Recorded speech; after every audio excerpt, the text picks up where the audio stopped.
Thank you, Vice Chairman CA Atul Agrawal ji. In today's program, that is called काम की बात series के आज दूसरे कार्यक्रम पे आप सभी अटेंडीज का मैं CIRC की तरफ से सप्रेम अभिवादन करता हूं और सबका स्वागत करता हूं. Dear friends, for today's काम की बात, we have chosen the topic opportunities under GST Act, GST law. For this, we have with us eminent speaker under GST law and renowned personality who itself his name is containing GST की राह में आपका साथी CA Rajendra Arora ji. I welcome CA Rajendra Arora ji in this program, and we are very much thankful to him that he has given us the consent to take this session. I also welcome CA Atul Agrawal ji, Vice Chairman of CIRC, in this session. And I am very much hopeful that in day-to-day practice, the persons who are engaged in traditional type of practice are looking for some other avenues due to technical developments, online e-filing and like that. So what new thing we can do in our practice? What is new generated avenues in our practice? And what is actually काम की बात? To discuss about new or we can say generated within this 4 year काम की बात under GST. We have with us our beloved CA Rajendra bhai. And नमस्कार sir, नमस्कार शशिकांत जी, नमस्कार अतुल भैया.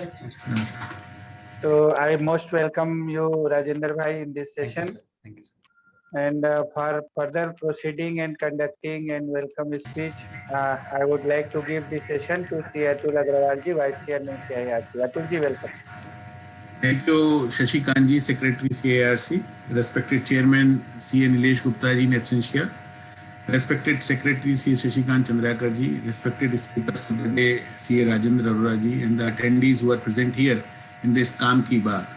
Friends, the motive of starting this series Kaam Ki Baat is where we can discuss what all professional opportunities are available to all our young members. And in that series, today is the second VCM where we are going to understand what all professional opportunities are available under the GST. As you all know, as of now, most of us were busy into the compliance work, but as far as the compliance work is concerned, what I understand, as a chartered accountant, we are not meant for the compliance part. We are meant for the litigation. We are meant for the legal part. And if we start working on that legal part, I'm sure we would be having many opportunities with us. As you all know now, after passing almost 4 years, time has come where the assessments have got started. Department has started doing the assessments and they started sending the notices. So what I believe as a chartered accountant, our role starts now, and we need to understand the subject in such a way so that we would be in a better position to respond the notices which are being forwarded by the department, and we would be in a position to get the justice with the assessee. As you all know, as this GST got implemented from 1st July 2017, and after that lots of changes were there. So it was a new subject for each one of us, and during that particular period, we must have done mistakes also. Because of these mistakes also, there might be certain liabilities which have been calculated by the department.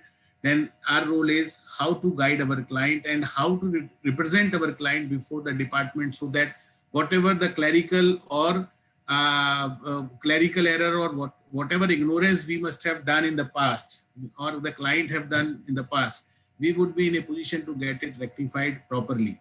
So this is what the idea is, so that we can understand what all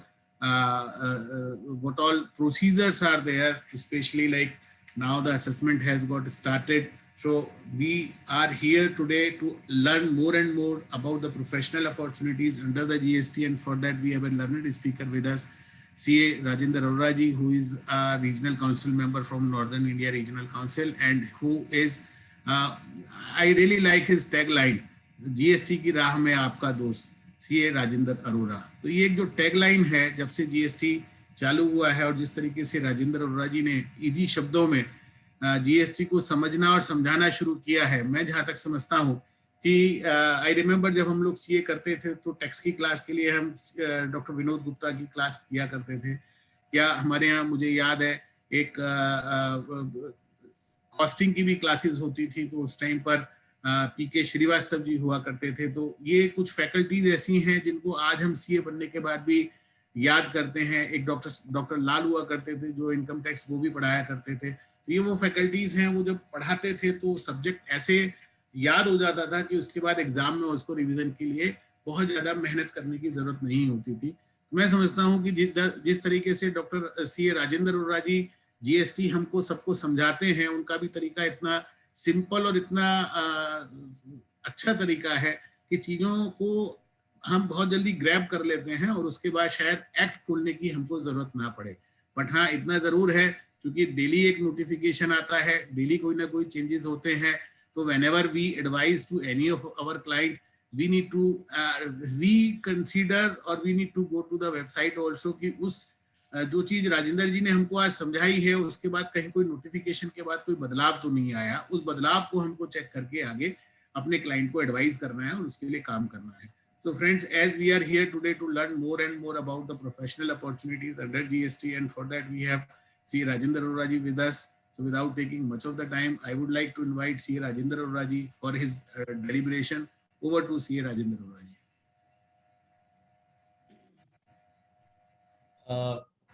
CA Nilesh Gupta ji, Chairman CIRC in his absentia, CA Atul Agarwal ji,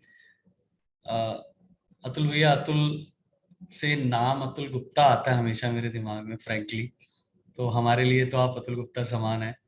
तो Atul Agarwal ji, vice chair person of the regional council, हमारे Shashikant ji, secretary of the regional council, and all other executives, please, I would like to thank you all for giving me this opportunity to share my little understanding about the subject. Sir, Atul sir has rightly pointed out about the various nitty-gritties of the subject, I would say the issues which have been creeping up with regard to the subject are very much. And before I go actually to the subject, I would like to congratulate to the regional council, the entire regional council, in the able leadership of all our office bearers here, that this Kaam Ki Baat is actually a unique concept. And you have identified one very important thing, that you are picking each and everything which is important, which is relevant from different areas, and linking that with the members. So I feel that it is going to go a long way. And these type of unique ideas, unique programs are also only required in the profession to, I feel that yes, education is very important. But as a regional council, as Atul sir also referred, that I am a second-timer regional council member from the Northern India. So as a regional council or as a council to the institute, our responsibility is also not only to educate members, but to also guide them that what are the various opportunities which are there in the profession. I welcome Rohit Khandelwal ji, the moderator of the program from Indore. Welcome Rohit ji.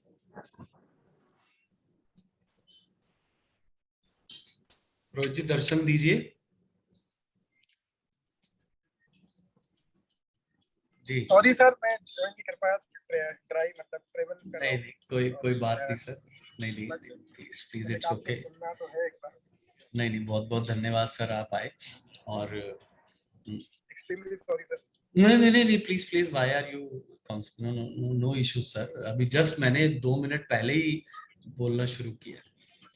तो ये बड़ा अच्छा concept है और मैं सभी को बधाई देना चाहता हूँ और मेंबर्स को रिक्वेस्ट करूंगा कि इस यूनिक आइडियाज के साथ सभी हमारे मेंबर्स को कनेक्ट करें और उनको बताएं कि अब जैसे आज 2 घंटे का प्रोग्राम, 2 घंटे में मैं जो है वैल्यूएशन पे बोलता हूँ, इनपुट टैक्स क्रेडिट पे बोलता हूँ, ऑडिट पे बोलता हूँ।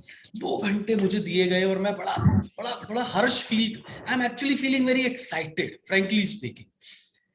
आज देखिए हर कोई जब भी of course may be around for last 60 months मैंने 2000 बार बोल दिया होगा, लेकिन बहुत कम, मतलब मैं सच बताऊं आज दूसरी बार मैं बोल रहा हूं अपॉर्चुनिटीज फॉर जीएसटी के ऊपर, स्पेशली अपॉर्चुनिटीज। पहली बार मुझे दिया गया आधा घंटा, आज मुझे 2 घंटे दिए गए हैं। ऑफ कोर्स डोंट वरी, मैं आपको 2 घंटे तक तंग नहीं करने वाला, मैं बहुत ही क्रिस्पी बात आपको लेकर चलूंगा। लेकिन मैं बड़ा I was feeling very excited friends कि हाँ यार, मतलब आज बात करने में मजा आएगा, आज हम खुलकर कुछ भी बात कर सकते हैं। काम की बात हो रही है ना, तो खुलकर कुछ भी बात हो सकती है। तो आज हम अपनी मातृभाषा में ही ज्यादातर बात करेंगे और कोशिश करेंगे कि सबको साथ लेकर चले। मित्रों, सब्जेक्ट जो है वो गुड्स एंड सर्विसेज टैक्स है। बहुत सारे नाम दिए जाते हैं जीएसटी को, धर्मसारो टैक्स कहते हैं, गलती सिर्फ तुम्हारी कहते हैं, बहुत सारा good night sweet dreams, take care, बहुत सारी बातें एक्रोनिम में रूप में दी जाती है। मित्रों, मैं ना इस सब्जेक्ट से पहले इसके थोड़े से इतिहास में जाना चाहता हूं और वहां से आपको मैं ले चलूंगा इसके भविष्य में। पहले भूत, फिर वर्तमान और फिर इसका भविष्य। थोड़ा आपको आनंद आए ना, एक स्टोरी की तरह चलेगी, एक फिल्म की तरह चलेगी, तो शायद आप जुड़ पाएंगे सारे, वरना लेक्चर्स तो सारे होते ही रहते हैं मित्रों। तो भूत में, पास्ट में, ये बेसिकली इनडायरेक्ट टैक्सेस बहुत सारे होते थे हमारे पास, जैसे कि एक्साइज होता था, जैसे कि सर्विस टैक्स होता था, जैसे कि वीएटी होता था, जैसे कि entry tax, luxury tax, entertainment tax, purchase tax, बहुत सारे टैक्स होते थे जो कि इनडायरेक्ट टैक्स होते थे। एक बड़ी इंटरेस्टिंग बात जो हमें समझने वाली है मित्रों, वो ये है कि इनडायरेक्ट टैक्स है क्या। इनडायरेक्ट टैक्स में बर्डन और इंसिडेंस अलग अलग व्यक्तियों पे होता है। बर्डन होता है कलेक्शन और इंसिडेंस होता है जिसकी जेब से एक्चुअली जा रहा है। अब बर्डन जो है वो है टैक्स पेयर के ऊपर। आप इनकम टैक्स में जो टैक्स पे करता है उसे कहते हो एसएससी। हम अपने सब्जेक्ट में जो टैक्स पे करता है उसे टैक्स पेयर कहते हैं। ये टैक्स पेयर है, ये केवल टैक्स पेयर है, रजिस्टर्ड पर्सन है, टैक्सेबल पर्सन है, बहुत सारे नाम है इसके, मैं उसकी डिटेल में नहीं जा रहा हूं। मैं कानून पे बात नहीं करूंगा, कानून से डिफरेंट एस्पेक्ट्स को उठाकर बात करूंगा आपसे। कानून पे आज बात नहीं करेंगे, आज आपके लिए ये निकाल कर लाया हूं कौन कौन से कोने में धंधा है, कौन कौन से कोने में मौके हैं इस सब्जेक्ट के। जब मैं किताब उठाता हूं ना अपनी, देखिए मेरे टेबल पे, मेरी गाड़ी में, मेरे घर के डाइनिंग टेबल पे, हर जगह एक किताब ये कॉमन है, दिस किताब। जब मैं ये किताब उठाता हूं तो मुझे हर पन्ने में मौका मिलता है, मतलब अपॉर्चुनिटी मिलती है। आप कहेंगे मतलब? जब भी मैं पन्ना पलटता हूं कोई ना कोई नई अपॉर्चुनिटी आ जाती है। जैसे अब मैं आपको बताऊं, मैंने पन्ना पलटा और मैं union territory goods and service tax act में आ गया। यहां लिखा है union territory means. Union territory act में डेफिनेशन में सेक्शन 2 सबसेक्शन 8 में लिखा है union territory means the territory of Andaman and Nicobar islands, Lakshadweep, Dadra and Nagar Haveli, Daman and Diu, Chandigarh और अदर टेरिटरी। अब ये एक्ट जो है 2017 का है, इसमें हमारे पास जो हमारी यूटीज 2 और है वो है हमारा जम्मू और लद्दाख, जम्मू कश्मीर एंड लद्दाख। यहां से मुझे ये अपॉर्चुनिटी मिली लर्न करने की कि यूनियन टेरिटरी की परिभाषा कहां पर दी गई है और यूनियन टेरिटरी का क्या अर्थ है, उसमें क्या इंक्लूड होता है। इस कानून में अपॉर्चुनिटीज, अवसर भरे पड़े हैं। वापस आता हूं भूत पे। पहले हम बहुत सारे कानून देखते थे, हर कानून का अपना अपना एक्ट होता था, स्टैट्यूटरी चार्टर जिसे हम कहते हैं, डायरेक्शन डॉक्यूमेंट। हर कानून का होता था। वीएटी के अगर 31 स्टेट थे तो 31 कानून थे वैट वैल्यू एडेड टैक्स के, जिसे हम पहले सेल्स टैक्स कहते थे। फिर 2000 प्रैक्टिकली देखा जाए तो 2005 से लगभग पूरी कंट्री में वीएटी लग गया, वैल्यू एडेड टैक्स लग गया। फिर अगर आप होटल हैं तो आपके ऊपर लग्जरी टैक्स लगेगा, अगर आप सिनेमा घर हैं, अगर आप कोई और प्रोग्राम कोई प्ले करवाते हैं, कुछ और करते हैं, तो आपके ऊपर एंटरटेनमेंट टैक्स लगेगा। अगर आप प्रोडक्ट्स को विद इन स्टेट लाते हैं तो एंट्री टैक्स लगेगा। बहुत सारे टैक्स थे, और बहुत सारे टैक्स थे तो बहुत सारे कानून थे। उन सब कानूनों को प्रैक्टिस करने के लिए पढ़ना पड़ता था। मैं आपको बता रहा हूं कि मैं वीएटी की बहुत एक्सटेंसिवली प्रैक्टिस करता था, लेकिन मैं भी बहुत परेशान रहता था, क्योंकि हर कानून में इवन सेल प्राइस का ही जो डेफिनेशन है वो डिफरेंट है, वैल्यूएशन का जो प्रोसेस है वो मैकेनिज्म वो डिफरेंट है, टैक्स रेट तो ऑफ कोर्स पूरी कंट्री में डिफरेंट होते थे। तो हमको एक से अधिक वीएटी करने में, वैट लॉ की प्रैक्टिस करने में बड़ी समस्या होती थी। बहुत सारे कानून होते थे, बहुत सारी किताबें पढ़ते थे, बहुत सारी कंफ्यूजन्स होती थी। फिर आप जब एक्साइज और सर्विस टैक्स की बात करते थे तो ये दोनों इनडायरेक्ट टैक्स सेंट्रल स्टैच्यू में होते थे, तो इसके ऊपर जो टैक्स पेयर्स की सर्विस टैक्स में जो नंबर ऑफ टैक्स पेयर्स होते थे वो बहुत कम होते थे। एक्साइज में भी मैन्युफैक्चरिंग को small scale industries SSI exemptions होती थी, तो टैक्स पेयर्स बहुत कम होते थे। फिर जब कानून जो है वो इवेंचुअली आगे बढ़ा, जीएसटी की तरफ बढ़ा, तो एक कानून लाया गया। तो बेसिकली 3 एक्ट बने। पहला एक्ट बना central goods and service tax act. ये मदर लॉ है। इस मदर लॉ से बाकी सारे कानून पैदा होते हैं। दूसरा बना स्टेट जीएसटी एक्ट या यूटी जीएसटी एक्ट। ये भी सेंट्रल का वर्बिटम कॉपी होता है। तीसरा बना आईजीएसटी, इंटीग्रेटेड जीएसटी एक्ट। ये कानून भी जो है वो लगभग सीजीएसटी की तर्ज पे है। कुछ जो सीजीएसटी है वो इंट्रा स्टेट ट्रांजैक्शन पर लगता है, और आईजीएसटी जो वो इंटर स्टेट ट्रांजैक्शन पे लगता है। तो लगभग सीजीएसटी एक मदर लॉ हो गया, बाकी उन सबके बच्चे उसके बच्चे हो गए, जैसे एसडीएसटी, यूटीजीएसटी या आईजीएसटी।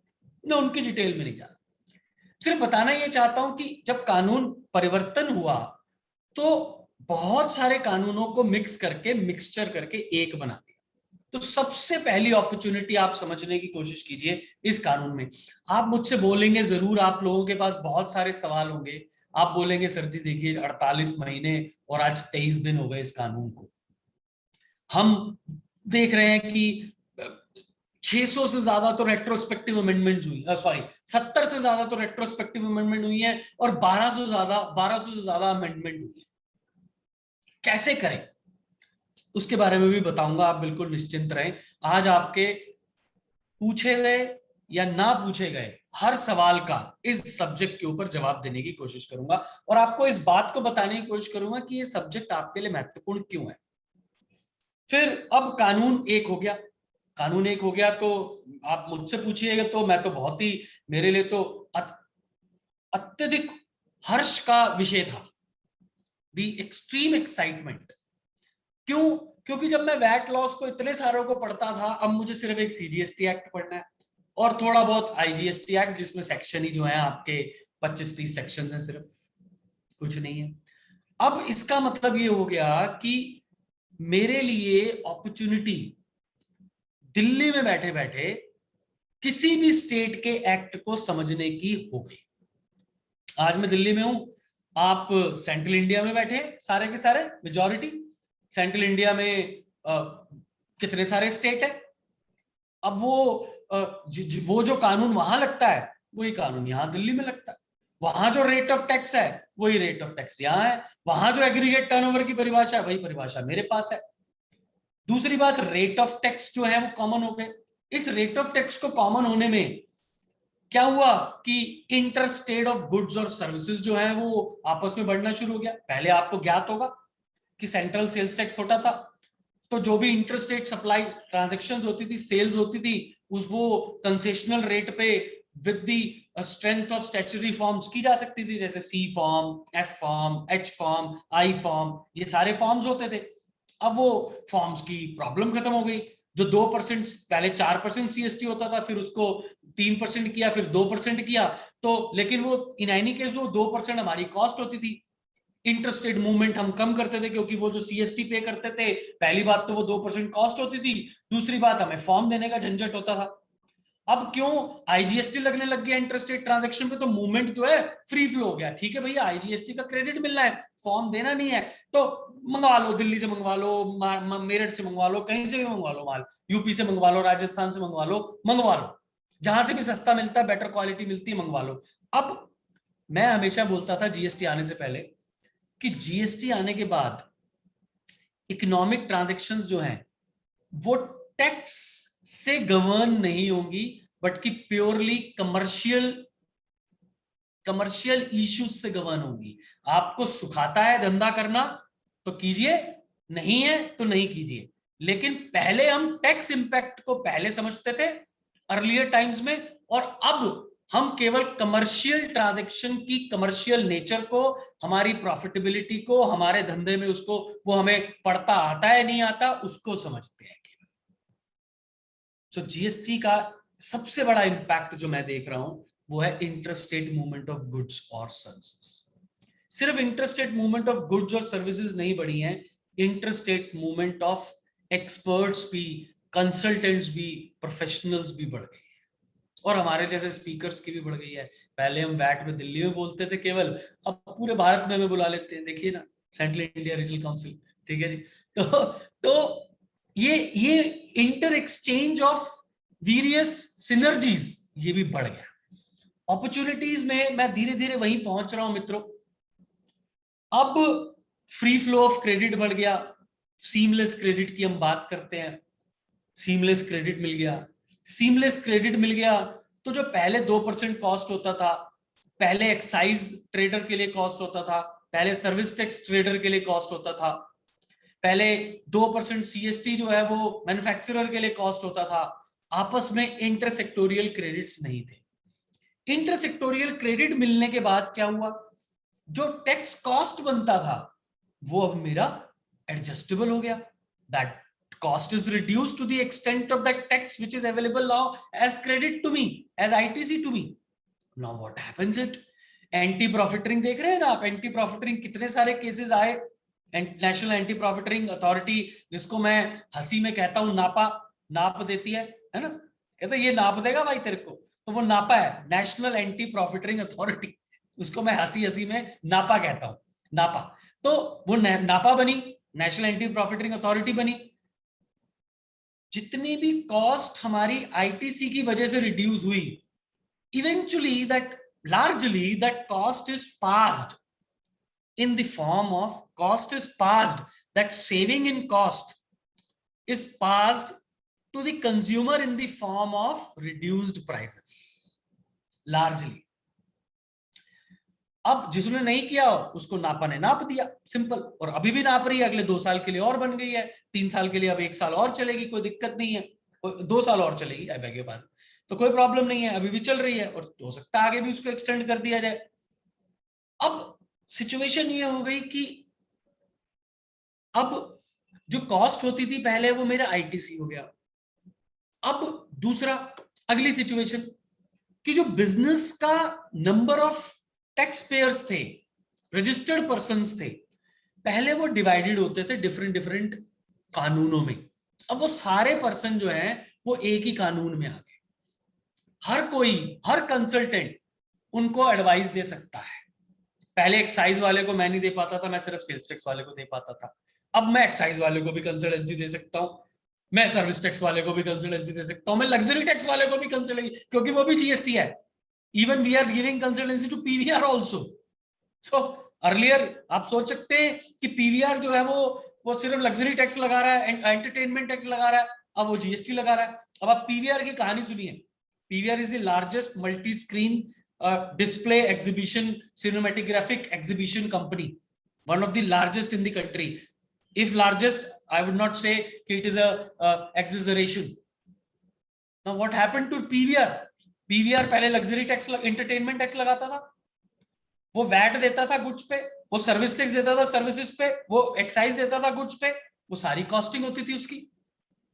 आज वो सारा उसके लिए इनपुट टैक्स क्रेडिट। हालांकि इस कोरोना काल ने इस तरह के मल्टी स्क्रीन डिस्प्ले जो सिनेमैटिक ग्राफिक एग्जीबिशन जो है उसको बिल्कुल ही खत्म कर दिया। अब तो बहुत ज्यादा कम हो गया। अब तो आपके वो ऑनलाइन, उसे कहते हैं ना, over the top OTT platforms आ गए हैं, जी, प्राइम, नेटफ्लिक्स, बहुत सारे और। लगभग इंडिया में 78 ऐसे ओटीटी प्लेटफॉर्म है। हम लोग कुछ online information database access retrieval की स्टडी कर रहे थे, तो 78 हमने फाइंड किए। कुछ अमेरिकन और भी अभी 4-5 मुंबई में लैंड किए हैं अभी पिछले 4-5 महीने, 3-4 महीने पहले ही। तो उसके लिए सारी इनपुट टैक्स क्रेडिट जो है वो इनपुट टैक्स क्रेडिट हो गया कॉस्ट बनने की बजाय।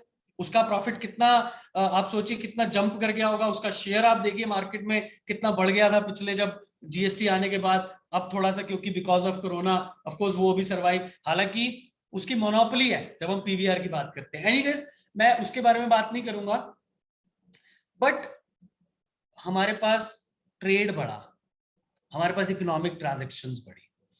अब मैं आपको धीरे धीरे वहां पर ला रहा हूं कि मेरे लिए एज ए चार्टर्ड अकाउंटेंट इस प्रोफेशन में, इस सब्जेक्ट में क्या है। अब मेरे साथ बने रहें। आप ये मत सोचिएगा कि मैं आपको आपके बारे में तो बता नहीं रहा हूं, मैं तो इकोनॉमी के बारे में बता रहा हूं, डिफरेंट प्लेयर्स के बारे में बता रहा हूं, सब्जेक्ट के बारे में बता रहा हूं। Please stay with me. Now what happened, हमारे पास पहले हम एक्साइज सर्विस टैक्स में हम 1.5 लाख करोड़ रुपया इकट्ठा करते थे साल में। लगभग 2014 की बात बता। हमारा total indirect tax collection excise और सर्विस टैक्स का लगभग जो है वो 9 से 10 लाख करोड़ रुपया होता था। आज हम लोग ऑन एन एवरेज 18 से 20 लाख करोड़ रुपया इकट्ठा करने वाले हैं। वैट सब मिलाकर रेवेन्यू न्यूट्रल रेट बना।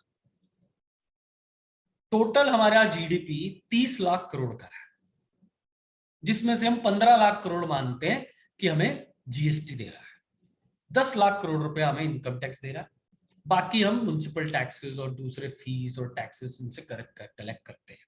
कुछ फिस्कल डेफिसिट ऑफ कोर्स अभी भी हमारे पास है। अब आने वाले दिनों में हमारी गवर्नमेंट इस समय 5 ट्रिलियन यूएसडी की इकोनॉमी की जो है ना ड्रीम पे बात चल रही है। हम उस लाइन पर सोच रहे हैं। अब मैं आपको उसी लाइन पर ले जाने वाला हूं धीरे धीरे। जीएसटी जो है वो इनडायरेक्ट टैक्स है। जीएसटी जो है वो एक कंजम्पशन एक्सपेंडिचर टैक्स है, कंजम्पशन टैक्स है। आने वाले दिनों में आप सोचिएगा, मैं आपको एक सपना दे रहा हूं अपना, शेख चिल्ली वाला। अब आप मेरे साथ बने रहे।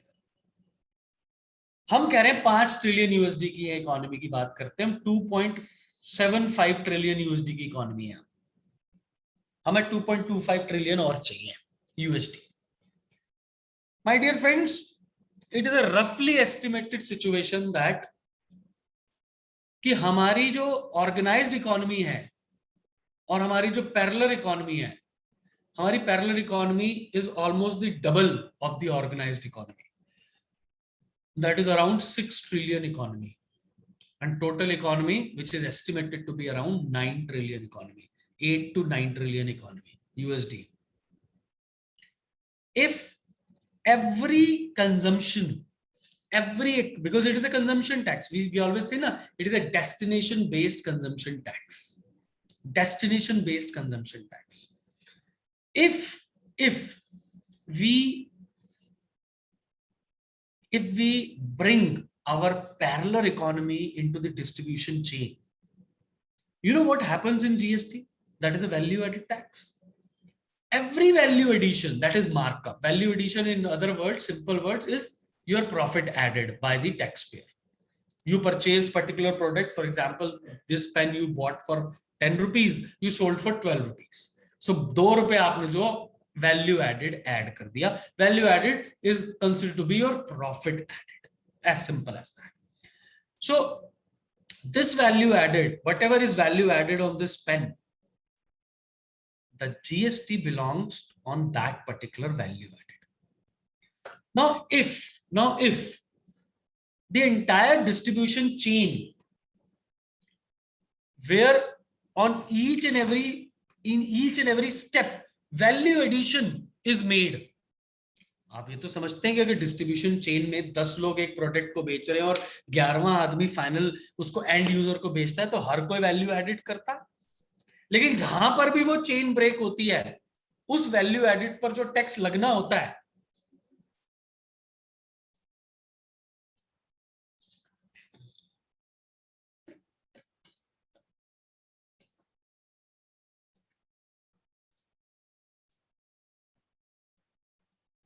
उस वैल्यू एडिट पर जो टैक्स लगना होता है, अगर डिस्ट्रीब्यूशन चेन में वो टैक्स पेयर नहीं है तो वो टैक्स नहीं देगा। That is considered GST. So my humble submission is I would be giving you 2-3 such tools in this subject.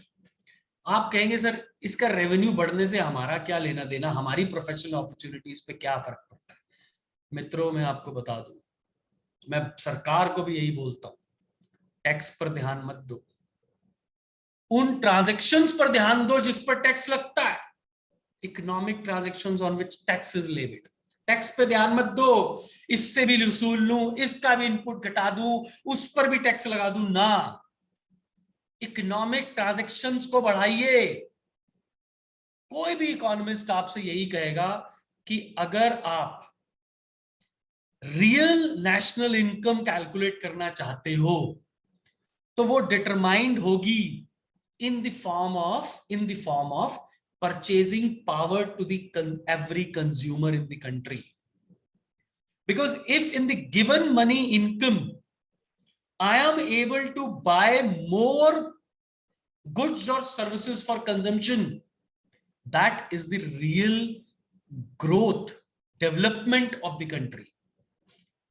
Development and growth are two different things in economics. Development is when the more goods or services are available to the consumer for consumption, and more goods or services shall be available to the consumer for consumption,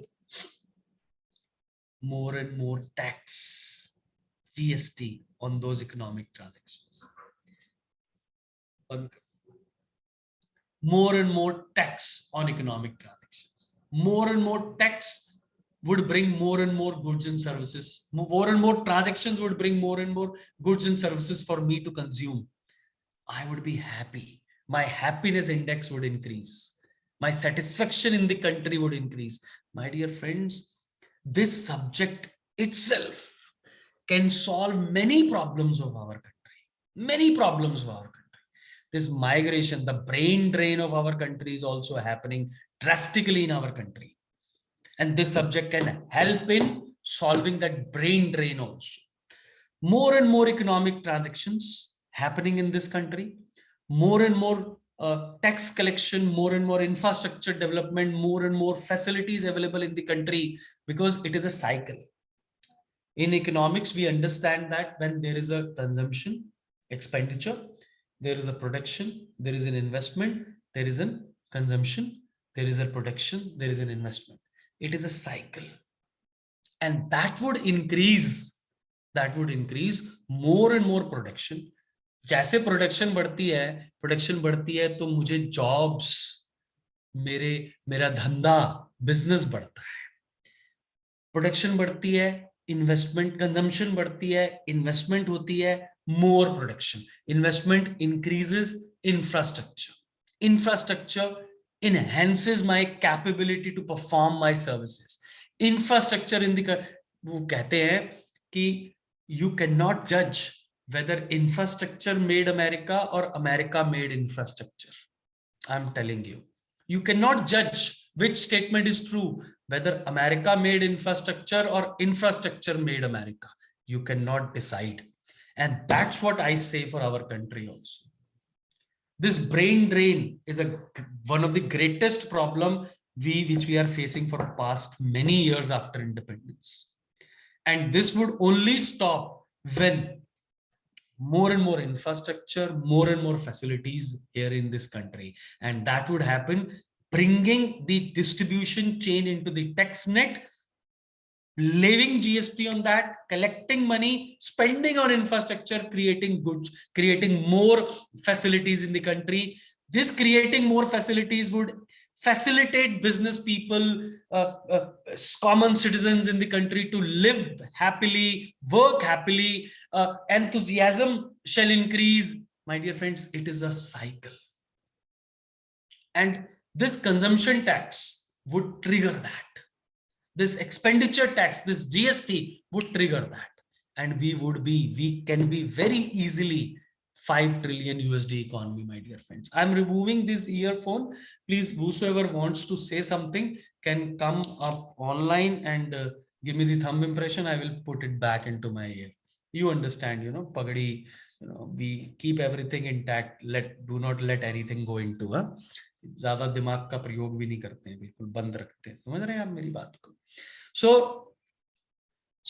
अब मैं आगे बढ़ रहा हूं और आगे बढ़ रहा हूं. मैं धीरे धीरे आपको उस लाइन पर ले जा रहा हूं मित्रों. मैं हमेशा से अर्थशास्त्र का एक बहुत ही जो है डेडिकेटेड स्टूडेंट रहा हूं. मेरा हमेशा बहुत ज्यादा इंटरेस्ट रहा है इकोनॉमिक्स को, इकोनॉमिक ट्रांजैक्शंस को समझने के लिए, और मैं उसको लिंक करता रहता हूं अपने सब्जेक्ट से. मैं आपको एक और बड़ी इंटरेस्टिंग बात बताने वाला हूं. जो इनकम टैक्स के प्रैक्टिशनर्स हैं वो शायद मेरी इस बात को ज्यादा अप्रिशिएट ना करें और ज्यादा पसंद भी ना करें, क्योंकि मैं सब्जेक्ट जीएसटी का आदमी हूं. तो मेरी तो वो गालिब की तरह मेरी बात रहती है. गालिब ने कहा कि उन्हें ये जिद कि मुझे देख कर किसी को ना देख, उन्हें ये जिद कि मुझे देख कर किसी को ना देख, और मेरा ये शौक कि सबसे सलाम करता चलूं.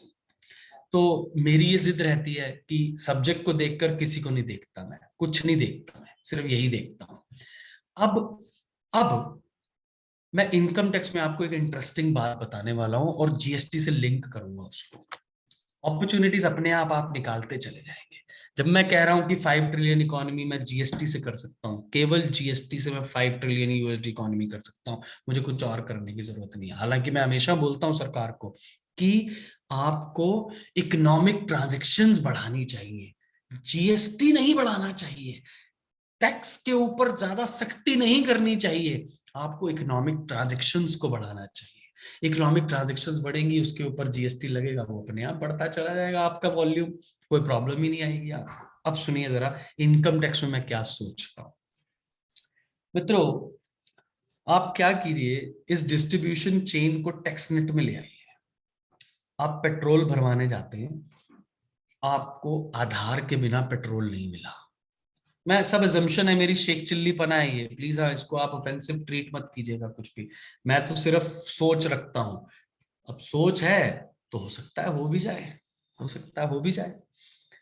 मैं पेट्रोल भरवाने गया तो उसने कहा साहब ऐसा है, आप अपना आधार पंच कीजिए, पेट्रोल डिस्पेंस हो जाएगा. ठीक है, आधार पंच किया, आधार उसमें मुझे वो RF radio frequency identification device वाला आधार मेरे को है, वो मैंने लगाया और पेट्रोल डिस्पेंस हो गया. पैसे दिए, कैश दिया, चेक कार्ड से दिया, पेटीएम से दिया, किसी से भी दिया, कोई परेशानी नहीं, लेकिन आधार के बिना पेट्रोल नहीं मिला. मैं गया जी किसी अच्छे से होटल में खाना खाने परिवार के साथ, तो वहां पर कहता भाई साहब बिल. मैंने कहा बिल? कहता भाई साहब आपका आधार चाहिए. उसने मेरा आधार लिया, बिल बन के आ गया. मैंने अपने बच्चों की स्कूल फी पे करनी थी, उसने कहा जी आधार दो, आपका आधार दे दो, स्कूल फी पेमेंट हो जाएगी. मैंने फॉर एग्जांपल ग्रोसरी शॉप गया, मैं रिटेल गारमेंट शॉप गया, रेडीमेड गारमेंट, सब ने कहा भाई साहब आधार दे दो. सब जीएसटी में रजिस्टर्ड है, सब जीएसटी में रजिस्टर्ड है. सब ने मेरा पूरे साल जो भी मैंने खर्चा किया, जहां जहां मैंने कंजम्पशन की, एक्सपेंडिचर किया, उन्होंने मेरा आधार ले लिया. आधार लिंक्ड है पैन से, आधार लिंक्ड है पैन से. ये कब हुआ? जब मैं जहां जहां मैंने एक्सपेंडिचर किया वो डिस्ट्रीब्यूशन नेट में, टैक्स नेट में डिस्ट्रीब्यूशन चेन है. assumption. उन्होंने सारा मेरा टैप कर लिया कि मैंने साल में खर्चा क्या किया. मान लीजिए मैंने 25 लाख रुपए सारा खर्चा किया. कंपलसरी सेविंग मैंने एक टाइम लिमिट बता दिया कि ये 2 लाख रुपए की कंपलसरी सेविंग है, ऑनलाइन अपडेट कर दी. ये बता दिया, और डोनेशन है, एक्स है, वाई है, जो भी इंफॉर्मेशन मेरे से और लेनी थी वैसे तो वो भी आ जाती है, डोनेशन भी आ जाती है, कंपलसरी सेविंग भी पैन से सब कुछ लिंक हो जाता है. ऑटोमेटिकली कंजम्पशन टैक्स के हिसाब से जो मेरा 25 लाख रुपए मैंने खर्चा किया था, वो 25 लाख उन्होंने इनकम मान ली, कंपलसरी डिडक्शंस जो मुझे देनी थी वो दे दी, टैक्स कैलकुलेट किया, टीडीएस जो कटा हुआ है वो माइनस किया, जितना भी टैक्स बनता था जिसे हम सेल्फ असेस टैक्स कहते हैं, इनकम टैक्स की बात कर रहा हूँ, वो सारा का सारा मेरे बैंक अकाउंट से डिडक्ट हो गया। और एक बड़ा सुंदर सा, बड़ी सी सुंदर सी आवाज में मेरे मोबाइल पे मैसेज बजा और मैंने खोल के देखा, हिंदी में लिखा था, आपका इस कर वर्ष का टैक्स इतना आपके बैंक अकाउंट से काट लिया गया है, आयकर विभाग के साथ धन्यवाद सहयोग के लिए। ये मैं सोचता हूं कि अगर जीएसटी प्रॉपरली इंप्लीमेंट हो गया मित्रों, तो पर्सनल टैक्सेशन और पर्सनल इनकम टैक्स जीरो हो जाएगा, सिर्फ कॉर्पोरेट टैक्सेशन रहेगा। अब आप सोचिए, ये तब हो पाएगा जब मैंने वो एजम्पशन जो ली थी वो पूरी हो जाए, हर कंजम्पशन पॉइंट मेरा जीएसटी में कवर्ड हो, लिंक्ड हो, उसको मैंने लूप में लिया हो। जैसे ही ये हो गया, सारा कंजम्पशन हर चीज पर, आपने देखा होगा डीमोनेटाइजेशन में लोगों की इनकम टैक्स रिटर्नें बढ़ गई थी क्योंकि रेवेन्यूज कंपल्सरीली बैंक अकाउंट में आ गए थे। जब जिस कंजम्पशन पॉइंट मैंने कवर कर दिए, कंजम्पशन पॉइंट कॉर्पोरेट्स के कवर कर दिए, तो वो बिना आधार लिए जब वो मुझे माल ही नहीं बेच सकते, तो उनको भी अपनी इनकम टैक्स रिटर्न में, अपने प्रॉफिट लॉस में वो टर्नओवर्स डिक्लेयर करनी पड़ेंगी जो कहीं शायद वो अवॉइड कर जाते थे। आप सोचिए, पूरा का पूरा एक इकोसिस्टम डेवलप हो गया जिसमें income tax, personal income tax का रोल रह गया बहुत ही मिनिमम, और उसके बाद केवल और केवल जो गाइडिंग फोर्स है, जो कंट्रोलिंग फोर्स है, जो पूरा का पूरा आधार है, वो है केवल जीएसटी। 1,50,00,000 टैक्स पेयर आज रजिस्टर्ड है हमारे यहाँ। मैं आपको श्योर करता हूं, अगले 5 साल में ये कम से कम 5 करोड़ टैक्स पेयर होंगे, आप देखिएगा। उसके बाद हम चार्टर्ड अकाउंटेंट्स, पता है आपको, केवल 1,80,000 हैं जो कि सब्जेक्ट को देखते हैं, बाकी मेजॉरिटी हमारे जो मित्र हैं वो जॉब में है।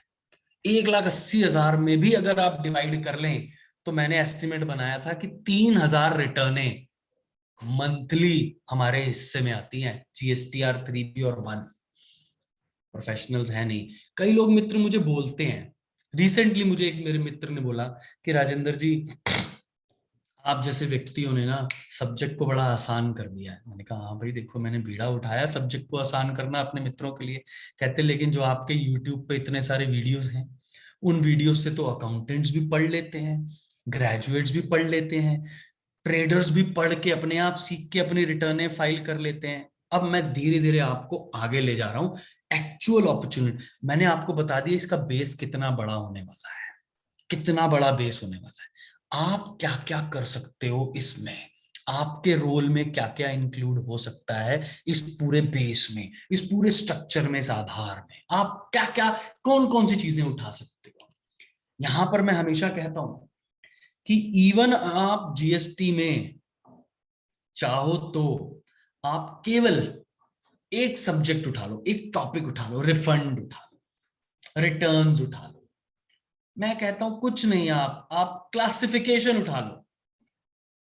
आज की डेट में मैं आपको श्योर करता हूं, आई कम स्लोली एंड स्टेडली, धीरे धीरे वहां पहुंचूंगा, बीच बीच में थोड़ी थोड़ी चीजें आपको जंप मार के दे देता हूं। आज की डेट में जीएसटी में 48 महीने और ये 23 दिन है आज। मैं आपको बता रहा हूं, डिपार्टमेंट ने कुछ नहीं किया अभी। अतुल भाई साहब बोल रहे थे कि नोटिस आ रहे हैं, असेसमेंट कर रहे हैं, कुछ भी नहीं किया है अभी तक। अभी तक तो बेचारे अफसर हमारे, ये जो फेक इनवॉइस का मैनेंस है, ये जो अभिशाप हमारी कंट्री पे लगा है फेक इनवॉइसेस का, उसी को धो रहे हैं, उसी को हटा रहे हैं। बस उसी चक्कर में ये जो ease of doing has been converted into seize of doing business हो गया है। रजिस्ट्रेशन नहीं देते, उठाकर किसी भी समय सस्पेंड कर देते हैं, हर तरह के आईटीसी के ऊपर रिस्ट्रिक्शन लगा दिया है। ये 2A 2B ले आए हैं, रूल 36(4) ले आए हैं, रूल 86 कैपिटल ए जो इलेक्ट्रॉनिक क्रेडिट लेजर को ब्लॉक करने वाला ले आए हैं, 1% कैश टैक्स 86B ले आए हैं, दुनिया भर की चीजें ले आए हैं। उसका कारण केवल एक है, ये फेक इनवॉइसेस। आज आपके माध्यम से, जी भाई साहब एक सेकंड, राजेंद्र जी मैं बस एक सेकंड भाई ऐड साहब। करना चाह रहा था। जी भाई साहब। डिपार्टमेंट ने असेसमेंट शुरू कर दिया। अभी हमारे पास ASM की 10 के ऑर्डर्स काफी कई क्लाइंट्स के आ गए। सर मैं आपको बता रहा हूँ सर, हाँ वो केवल 3B 2A मिसमैच, हाँ 1-3B 3B मिसमैच। हाँ सर मैं आपको बता रहा हूँ, रियल काम क्या है? रियल काम है POS डिटरमाइन करना, valuation, input tax availability. Real is this, आप rate of tax, whether this is a particular supply और नॉट। मैं आपको बता रहा हूँ छोटी सी बात, सर लोगों को ये नहीं पता, डिपार्टमेंट ने भी आज तक वेरीफाई नहीं किया कि मुझे कहाँ कहाँ से रजिस्ट्रेशन लेना है। लोगों को जहां जहां रजिस्ट्रेशन चाहिए होता है वहां रजिस्ट्रेशन ही नहीं लेते हैं। DGGI, आप म्यूट हो गए सर, आप म्यूट हो गए। DGGI, इतना सारी, directorate general of GST intelligence, मैं आपको बता रहा हूं अभी तो कुछ शुरू ही नहीं हुआ है। अभी GST ऑडिट जो हमारे 35(5) वाले तो बंद करने के चक्कर में है। ये सेक्शन 65 के जो ऑडिट होते हैं, जो डिपार्टमेंट ऑडिट करता है, डिपार्टमेंटल ऑडिट ऑफिसर बन अपॉइंट होता है, उसके बाद इतने इश्यूज निकलेंगे, इतने शो कॉज आएंगे कि आप संभाल ही नहीं सकते। जो इंटरनल सर्कुलर था इनका जुलाई 2019 का, डिपार्टमेंटल ऑडिट पर, directorate general of audit, directorate general of audit के द्वारा, उसमें उन्होंने कैटेगोरिकली कहा है कि 40 करोड़ से ऊपर जितने भी ऑडिट हमारे टर्नओवर वाले टैक्स पेयर्स हैं, उनका ऑडिट होना है। 1 साल बाद, 2 साल बाद, 3 साल बाद, कब होना है ये नहीं पता, लेकिन ऑडिट होना है। उसके बाद रिजल्ट क्या होता है? शो कॉज होता है, उसके बाद लिटिगेशन होती है, उसके बाद अपीलें होती हैं, उसके बाद परेशानियां होती हैं। अब मैं शुरू से कर रहा हूं, मैं शुरू से शुरू करूंगा, धीरे धीरे मैं आपको यहां तक ले आया कि स्कोप क्या है, समान क्या है हमारे पास, इसमें पोटेंशियल क्या है फ्यूचर का। अब क्वेश्चन ये आता है कि मैं क्या कर सकता हूं एज ए चार्टर्ड अकाउंटेंट। मैं तो जी सबसे पहले ना, सबसे आसान काम आपको बता रहा हूं, सबसे आसान काम, पैसे कम मिलते हैं, सबसे आसान काम, मैं ना अच्छा अकाउंट बनाना शुरू कर दूं। पता आपको, अच्छा फाइनेंशियल अकाउंट नहीं बनता है। 80% जो स्मॉल टैक्स पेयर्स हैं उनके फाइनेंशियल अकाउंट्स अच्छे नहीं बनते हैं, बुक्स ऑफ अकाउंट्स अच्छी नहीं बनती है। वो बुक्स ऑफ अकाउंट्स से डाटा एक्सट्रैक्ट होता है रिटर्न फाइलिंग में। उन रिटर्न फाइलिंग से डाटा एक्सट्रैक्ट होता है, जो अतुल भाई साहब बोल रहे थे, इस तरह की स्क्रूटनी ऑफ रिटर्न्स में। वहां से बात निकलती है, शुरुआत होती है, और जब बात निकलती है तो दूर तलक जाती है। मैं आपको बहुत बेसिक बात बता रहा हूं, पैसे कम, रेवेन्यू कम है, लेकिन बहुत ही ज्यादा महत्वपूर्ण काम है अकाउंटिंग, बुक कीपिंग।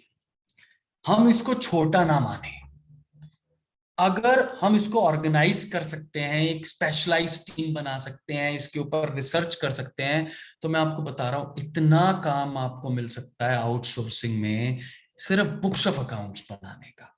ढंग के अकाउंटेंट पढ़े लिखे GST में, माफ कीजिएगा, नहीं है, नहीं है। एक यहां पर मेरे दिमाग में हमेशा बात और आती है, मैं पब्लिक कर रहा हूं इस बात को, यहाँ 100 लोग जुड़े हुए हैं, पब्लिक कर रहा हूं। वो क्या बात, मित्रों, हम चार्टर्ड अकाउंटेंट्स को, हमें इकोनॉमी में कंट्रीब्यूट करना है, ये हमारी जिम्मेदारी है, ये हमारी रिस्पॉन्सिबिलिटी है। इसका एक और तरीका है, हम ये अपने आप का कंपटीशन ना माने, अपने साथ कंपटीशन। हम चार्टर्ड अकाउंटेंट मैन्युफैक्चर होना, it is almost next to, मतलब it is very difficult, it is very very difficult. CA बनना is a very difficult aspect. हालांकि मैं इस बात पे प्रोफेशन में बोलना चाहूंगा सभी मित्रों को कि ये जो CA के साथ ये जो टैग लग गया है ना कि ये डिफिकल्ट प्रोफेशन है, आपको पता है इसका रिजल्ट क्या हो रहा है? इसका रिजल्ट हो रहा है कि हमारे अपने बच्चे इस प्रोफेशन में आना नहीं चाहते। हमारे बच्चे, छोड़ दीजिए कि जनरल पब्लिक क्या कहती है, क्या सोचती है। इस टैग को, इस पर्टिकुलर मिस नॉर्मर को हटाना है। फिर रिजल्ट क्या है, हम लोगों को देखते हैं अपनी ऐसी तैसी कराते हुए, sorry to use this word. बच्चे कहते हैं सर पापा मैं तो ये कर लूंगा, मैं तो वो कर लूंगा, मेरे पास तो ये ऑप्शन है, वो ऑप्शन है, मैं क्यों आपके प्रोफेशन में जाऊं। हमें अपने प्रोफेशन को बचाने के लिए हमारे प्रोफेशन को अपलिफ्ट करना है, उसको जितना है कम से कम उतना तो बचाए रखना है। हमें अपना माइंडसेट बदलना है। हमें क्लाइंट्स के लिए मरना नहीं है, हमें काम के लिए मरना है, हमें सब्जेक्ट के लिए मरना है, जो भी हम प्रैक्टिस करें। दूसरी बात मैं आपको बता दूं, ये एक्सपर्टीज का जमाना है। अगर आप, मैं आपको विद माय ऑल कन्विक्शन बोल रहा हूं, आज की डेट में इनकम टैक्स पिछले 6 साल से मैंने एक शब्द नहीं पढ़ा है, एक शब्द। जीएसटी में ऐसा कोई दिन नहीं है पिछले लगभग 60 महीने से जब मैंने सब्जेक्ट को हर रोज कुछ नया ना पढ़ा। ऐसा कोई दिन नहीं है। एक सब्जेक्ट उठाइए। मैं मानता हूं कि यंग मेंबर्स के लिए ये परेशानी है कि अगर वो एक सब्जेक्ट उठाएंगे तो कैसे उनका गुजर बसर होगा। लेकिन मित्रों, 1 साल 2 साल 3 साल आप सब चीजें करें, सबका एक्सपोजर लें। हमारे यंग मेंबर्स के लिए बोल रहा हूं। कुछ ऐसे यंग मेंबर्स हैं जिनके फादर्स की, जिनके रिलेटिव्स की प्रैक्टिसेस हैं, उनको ज्वाइन किया उन्होंने। वहां भी आप सब्जेक्ट को उठाएं, एक सब्जेक्ट को उठाएं, एक्सपर्टीज लें, क्योंकि ये कोई बुराई नहीं है, इसमें कोई नेगेटिविटी नहीं है। अगर आप आज वर्ल्ड वाइड फिनोमिना देखें तो स्पेशलाइज्ड, सुपर स्पेशलाइज्ड प्रोफेशनल्स हैं पूरी दुनिया में। अब इसका मतलब ये हुआ कि क्या कोई गलती है इस चीज में? नहीं। क्या वहां पर कोई नेगेटिविटी है? नहीं। क्योंकि जैसे जैसे इकोनॉमी बढ़ती है, इकोनॉमी में ट्रांजैक्शंस की नेचर कॉम्प्लेक्स होती जाती है। उन ट्रांजैक्शंस के ऊपर टैक्सेस लगने हैं।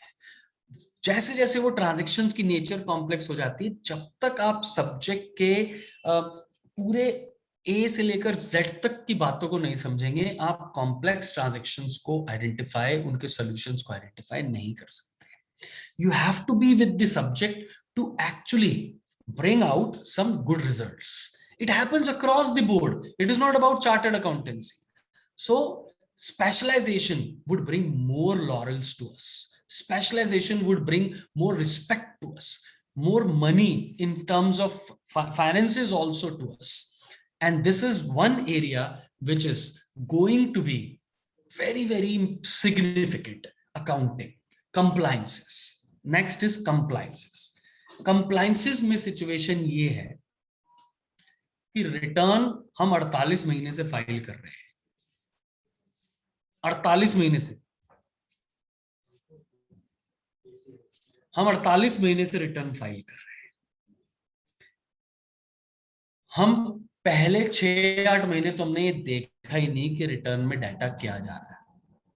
बस रिटर्न फाइल नहीं हो रही थी क्योंकि ग्लिचेस थे, तो हम सोचते थे बस रिटर्न फाइल हो जाए, that is more than sufficient.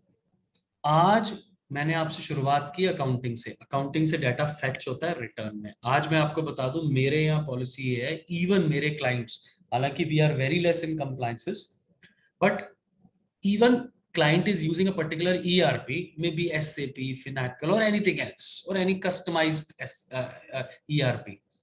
But data shall be populated directly from the ERP to the web system portal. No hand feeding. चाहे 4 ट्रांजेक्शन ही क्यों ना हो, no manual feeding. Because, and that's what I did from my day one practice, that unless books of accounts are not tallied with the financial statements, I would never sign the balance sheet. I would never let it go to the department also. आप आज balance sheet final कर दो, books बाद में देख लेंगे। No sir, I don't do that. That's where we lack in GST also. We do not match the books at the same time in the real time with the compliances we make. And with every compliance we make, we should be 1000% sure that today, very, very interesting thing. अब देखिए ना, MNCs क्या कर रही है, मैं आपको वो बताता हूं। हम लोग नहीं करते। मेरे को किसी एक मित्र का फोन आया, बहुत मेरे खास मित्र है, पुराने दोस्त हैं। कहते जी मैं सर एक GST की कंसल्टेंसी दे रहा हूँ, किसी एमएनसी को। कंसल्टेंसी क्या है सर, आप सुनिए। वो कहते हैं कि रिटर्न कोई और फाइल करता है उनकी, मैं तो प्रॉफिट लॉस में जितने भी खर्चे हैं ना उनको क्लासिफाई करता हूं कि 3B में कौन से रिपोर्ट होने हैं, मतलब उनको क्लासिफाई करता हूं बेसिकली, रजिस्टर्ड से ये, अनरजिस्टर्ड से ये, निल रेटेड ये, कंपोजिशन ये, नॉन जीएसटी ये, सिर्फ क्लासिफिकेशन। हम में से कितने लोग ये क्लासिफिकेशन करते हैं? जीएसटीआर 3B मेजॉरिटी केसेस में हम लोग गलत फाइल करते हैं। बहुत सारे केसेस में एक्सपोर्ट्स में रिफंड अटके हुए हैं लोगों के, क्योंकि उन्होंने जीरो रेटेड सप्लाई को 31A में टैक्सेबल आउटवर्ड सप्लाई में दिखा दिए, जबकि सेपरेटली जीरो रेटेड सप्लाई में 31B में दिखाना था। क्यों? क्योंकि हम उसको रिटर्न फाइलिंग को ना तो हम पढ़ते हैं ना समझते हैं। जो डाटा जहां फीड हो जाए फिट करो, फाइल करो, कोई दिक्कत नहीं। मैं आपको एक बात बता दूं, इस सब्जेक्ट में जो कंप्लायंसेस करना चाहते हैं उनके लिए गोल्डन अपॉर्चुनिटी है। आप कंप्लायंसेस को वीक ना माने और कंप्लायंसेस को लो लो लो लो लाइफ ना समझें। हालांकि this is a slang, but आप उसको लो लाइफ ना समझें। My dear friends, compliances would lead to, जैसे कि ASMT 10 की बात अतुल जी ने की, compliances would lead to litigation. ये सारा का सारा लॉ इंप्लीमेंट हो रहा है आर्टिफिशियल इंटेलिजेंस के माध्यम से। That is our GSTN portal, Goods and Service Tax Network. Now what happens is artificial intelligence works on various matching concepts. हमने आर्टिफिशियली सिस्टम को इंटेलिजेंस दे दिया that we require this, we require this, we require this. Now system creates red flags. System creates red flags in various sectors of the intelligence which is created into the system. Now, if we let any information do not match with the expected information in the sector, particular sector of the entire system, red flag automatically raises. And red flag decides that what action is to be taken consequentially on the taxpayer. That is why compliance is one of the most important exercise in this subject. And if you apply your mind, मैंने कहा ना, मैं accounting मेरे को बहुत अच्छा लगता है, although मैंने कभी भी अकाउंटिंग नहीं किया, लेकिन मैं एक्सपेक्ट करता था हमेशा से, मेरा हमेशा से लीगल बेंट ऑफ माइंड रहा, मैं हमेशा से एक्सपेक्ट करता था यार अच्छे अकाउंटेंट मिलते थे। कई अकाउंटेंट तो ऐसे मिलते थे जिनका काम किया हुआ हम समझ ही नहीं पाते थे कहां घुमाया उसने। And that's what is required. You should, although ठीक है आप हैंकी डोरी ना करें, but you should be clear in accountancy. आपको पता है जीएसटी ऑडिट जब सेक्शन 65 का होता है, डिपार्टमेंट करता है, तो उनको सबसे पहले क्या बोला जाता है, आप ट्रायल बैलेंस लीजिए, उस ट्रायल बैलेंस में क्लासिफिकेशन ऑफ हेड्स क्या है ये आइडेंटिफाई कीजिए। क्लासिफिकेशन ऑफ हेड्स, उससे आप डिटरमाइन करेंगे कि कौन सी पर्टिकुलर आइटम जो है वो रेवेन्यू की है या एक्सपेंस की है। कई बारी रेवेन्यू जो है वो एक्सपेंस में क्रेडिट किया जा रहा है, तो कई बारी जो आपका इनपुट टैक्स क्रेडिट है वो डिफरेंटली ट्रीट किया जा रहा है। तो ये सारी बातें आपको क्लासिफिकेशन की जो है वो बहुत जरूरी है समझना। और क्लासिफिकेशन शुरुआत होती है बुक्स ऑफ अकाउंट से। आपको किस तरह से अकाउंटिंग एंट्री करनी है, पहली एंट्री, पहला the first punching of the data is most important, then compliances. Next, my dear friends, so far as this subject is concerned, consultancy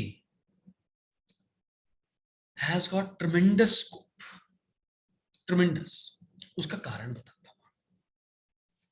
क्योंकि ये आर्टिफिशियल इंटेलिजेंस बेस्ड सिस्टम है, मैंने कहा रेड फ्लैग होंगे, तो रेड फ्लैग ऑटोमेटेड सिस्टम है, अपने आप आपको चिट्ठी भेज देगा। Nobody can do anything. पहले हम सुनते थे कि स्कूटनी में रिटर्न आ रही है, अफसर का फोन आ गया, पता नहीं अब ऐसा कुछ हो नहीं सकता कि स्कूटनी में रिटर्न आ रही है, अफसर का फोन आ गया, you can't do anything. Majority cases में officers also do not know when system sends the notice, when system sends a particular communication to the taxpayer, when you go to the officer, then only officer comes to know, oh, this notice is given to you, sent to you. System sends it automatically, and system would be keep on enhancing its intelligence fed in by the humans, by the system, by the department. And that's where you have to deal with that artificial intelligence by creating such smooth system, smooth passage, that it does not struck to that sector where the red flag is raised. Are you getting a point? So you need to be very careful while filling in the data, while preparing the data, while filling in the data. My humble request to everyone today, please go back to your offices tomorrow and check whether the 1 and 3B returns are properly filed according to the data given by your taxpayer, your client. You would find in 40% cases you are not appropriately recording the transactions. I'm telling you. Sometimes people ask me what is non-GST supply in table number 4 of 3B. I would say non-GST supply is only a schedule 3 supply to my mind. Schedule 3 supply, that is neither it is a supply of goods nor supply of services. So that way we need to be careful. Please think about these aspects. Compliances are the key. Compliances is the basis. Compliances would either increase the litigation or reduce the litigation. Now you should not charge less for the compliances. You should educate your client. Of course, I understand client comes taking the reference of other professionals कि भाई साहब वो तो फलाना professional तो इतने पैसे ले रहा है और आप तो 3 गुना पैसे बता रहे हो. You should educate the client, but I'm telling you, never hesitate to leave the client. मैं अतुल जी, शशिकांत जी और हमारे सभी मित्रों को बताना चाहूंगा, मेरी पॉलिसी एक ही रही है.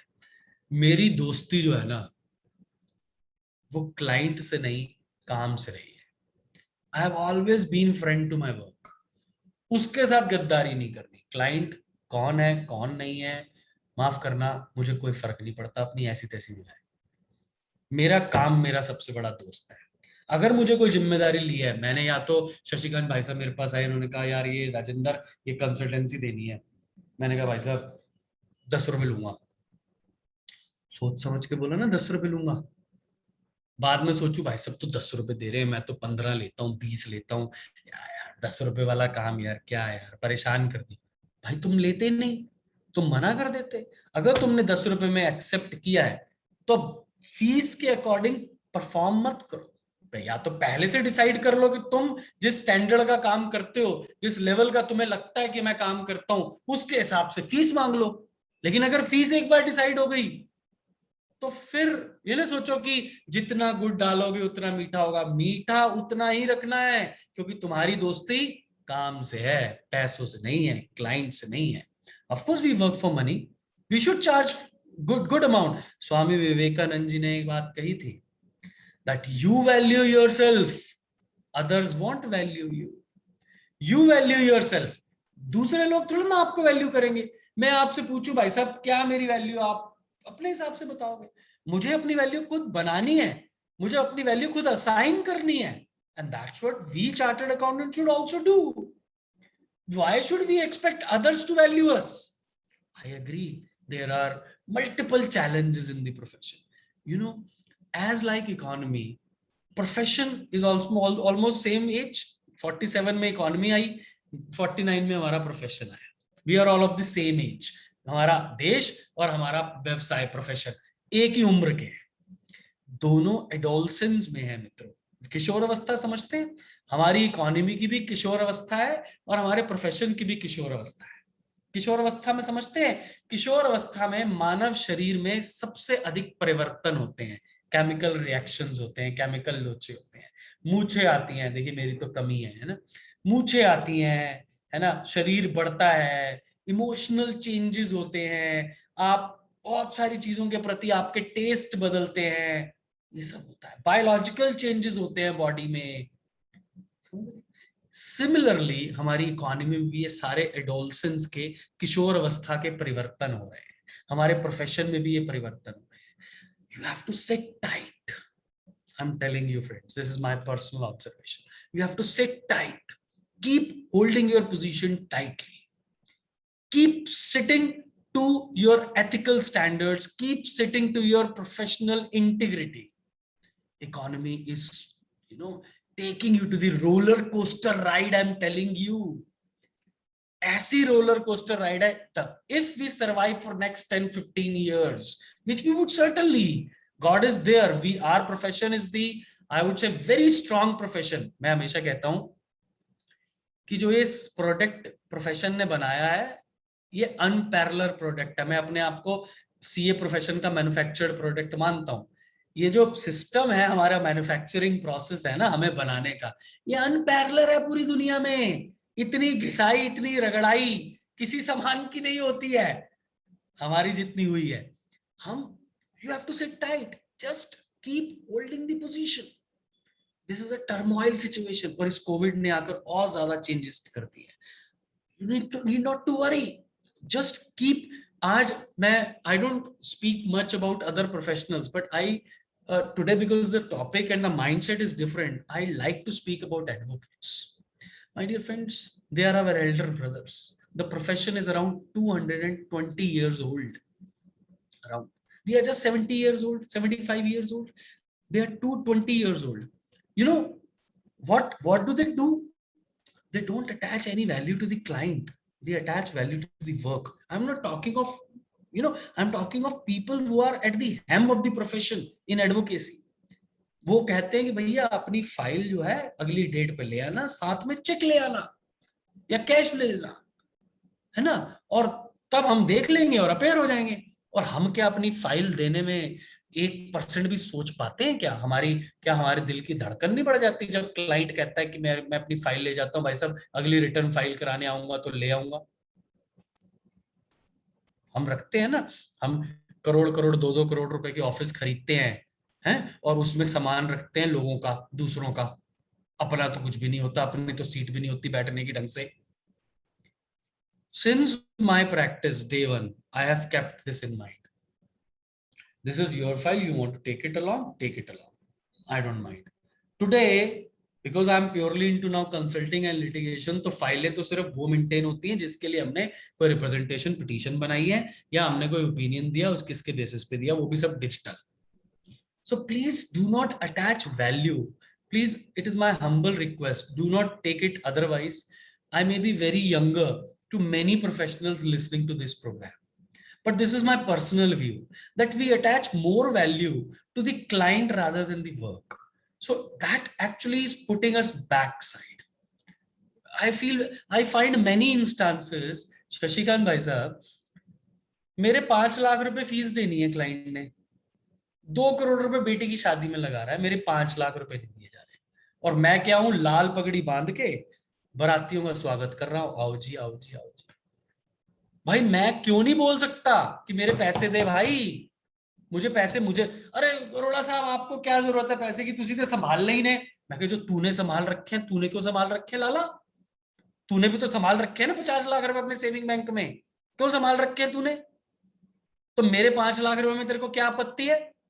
दे, अभी दे, मुझे चाहिए, मुझे जरूरत है, मेरे को संभालने हैं, मुझे प्रॉपर्टी लेनी है, एफडी में लगाने हैं, बच्चे के लिए आईफोन लेना है, तो मुझे दे मेरे 5 लाख रुपए. हम क्या बोल पाते हैं? हम में इतनी क्या माफ करना, इतना हम करेज निकाल पाते हैं? नहीं निकाल पाते, मेजॉरिटी नहीं निकाल पाते. और जो निकाल लेता है ना, मैं आपको बता दूं, डे 1 से मेरे डेटर्स मतलब बहुत ज्यादा हद मारेंगे. आज की डेट में 2 लाख रुपए से ज्यादा नहीं. आप रेवेन्यू को कैलकुलेट मत कीजिए हमारा, वो अतुल भाई साहब जानते हैं. मेरे पर्सनल फर्म दिल्ली ऑफिस के 2 लाख रुपए ज्यादा डेटर नहीं है. हम तो ऐसी तैसी फेर देते हैं, पैसे दे भैया, जो मर्जी कंपनी. हमारा जो टर्म है वो कहता है जी क्वार्टर के बाद दूंगा कंसल्टेंसी में, चल ठीक, ज्यादा से ज्यादा 3 महीने से ज्यादा नहीं, इससे ज्यादा तेरे साथ पैसे नहीं रोकने हैं. हमारे पास क्या होता है कि पिछले ऑडिट के पैसे तो अगले ऑडिट को कंक्लूड करने पे आएंगे. एक ऑडिट का पैसा जो है हमेशा लगा हुआ है. हमारे सारे जो है, हमारे अतुल अग्रवाल जी, हमारे लाला जी है ना, सब पैसे वाली पार्टियां लगा रखे हैं. अगला पैसा, अगला काम करोगे पिछला पैसा आएगा. आई एम सॉरी फ्रेंड्स, इस सब्जेक्ट में, लिटिगेशन में इतना काम आना है. कंसल्टिंग में क्यों, मैं आपको बता रहा हूं. मैं हमेशा से बोलता हूं कि इसने आईटी ड्रिवन सिस्टम बनाया, आर्टिफिशियल इंटेलिजेंस बनाया। जो एक ट्रांजैक्शन एक बार रिपोर्ट हो गई, वो ट्रांजैक्शन, देखिए इन्होंने रिवीजन अभी तक नहीं दी है, हम हमेशा बोलते आ रहे हैं कि रिवीजन ऑफ 3 भी दे दो। जो ट्रांजैक्शन एक बार रिपोर्ट हो गई, उस ट्रांजैक्शन को तो मोदी जी भी आ जाएंगे ना तो उसको परिवर्तित नहीं कर पाएंगे। Even Lord Krishna appears himself on this earth, वो भी यहां पर उसको परिवर्तित नहीं कर सकते। इसलिए कंसल्टेंसी की बहुत ज्यादा इंपॉर्टेंस हो जाएगी। और अभी आप नोटिस आने दीजिए, अभी आप शो कॉज आने दीजिए, अभी आप लिटिगेशन ट्राइब्यूनल्स नहीं बने हैं, ट्राइब्यूनल्स के बनते ही आप देखिएगा it will be flooded with the litigation, flooded. The moment this fake invoices problem would be controlled ना, they are going to issue n number of audits and show cause notices, and that's where the cream of the professional practice lies. Audit में आज आपको एक suggestion दे रहा हूं, GST audit जो departmental audit है मित्रों, हर क्लाइंट को जो भी 50 करोड़ से ऊपर का धंधा है जिसका, स्पेशलिस्ट सर्विसेज की ध्यान रखिएगा। सर्विसेज में मैं बोलता आया, मैंने पहले, हमारे एक प्रिंसिपल कमिश्नर साहब होते थे, हमारे बड़े अच्छे मित्र हैं, चार्टर्ड अकाउंटेंट भी हैं, तो मैं उनको बोलता रहा, मैं सर एक बात बताइए, जीएसटी ऑडिट का आपने 5 करोड़ रुपया ट्रेडर का रखा, मैन्युफैक्चरर का रखा, 5 करोड़ रुपया ऑडिट का रख दिया आपने सर्विस का। मुझे ये बताइए, आप विजुलाइज कीजिए शशिकांत भाई साहब, 5 करोड़ रुपए जिसकी सर्विस की प्रॉफिट लॉस होगा, वो क्या छोटी ऑर्गेनाइजेशन होगी? 4 करोड़ 99 लाख। आप अपने प्रॉफिट लॉस को विजुलाइज कीजिए, अपनी फर्म के 4 करोड़ 99 लाख का प्रॉफिट लॉस है, ठीक है। सो कि छोटी फर्म होगी? नहीं, बिल्कुल नहीं होगी, उसका ऑडिट नहीं होना। 5 करोड़ होगा तो ऑडिट होगा। हालांकि अब तो इन्होंने ऑडिट ही हटा दिया, reasons best known to them, Bajrangbali करें कि विजडम प्रिवेल हो। मतलब वो कहते हैं ना, हमारी नानी हमेशा कहती थी, तेनु सद्बुद्धि देवे रब, रब तेनु सद्बुद्धि देवे। मैं भी डिपार्टमेंट के लिए सोचता हूँ, रब इन्होंने सद्बुद्धि देवे, ठीक है ना। ऑडिट ऑडिट वापस दे, क्योंकि ऑडिट हमारी जिम्मेदारी थी, और हम जिम्मेदार लोग हैं। साइन करते हुए 100 बार सोचते हैं हम।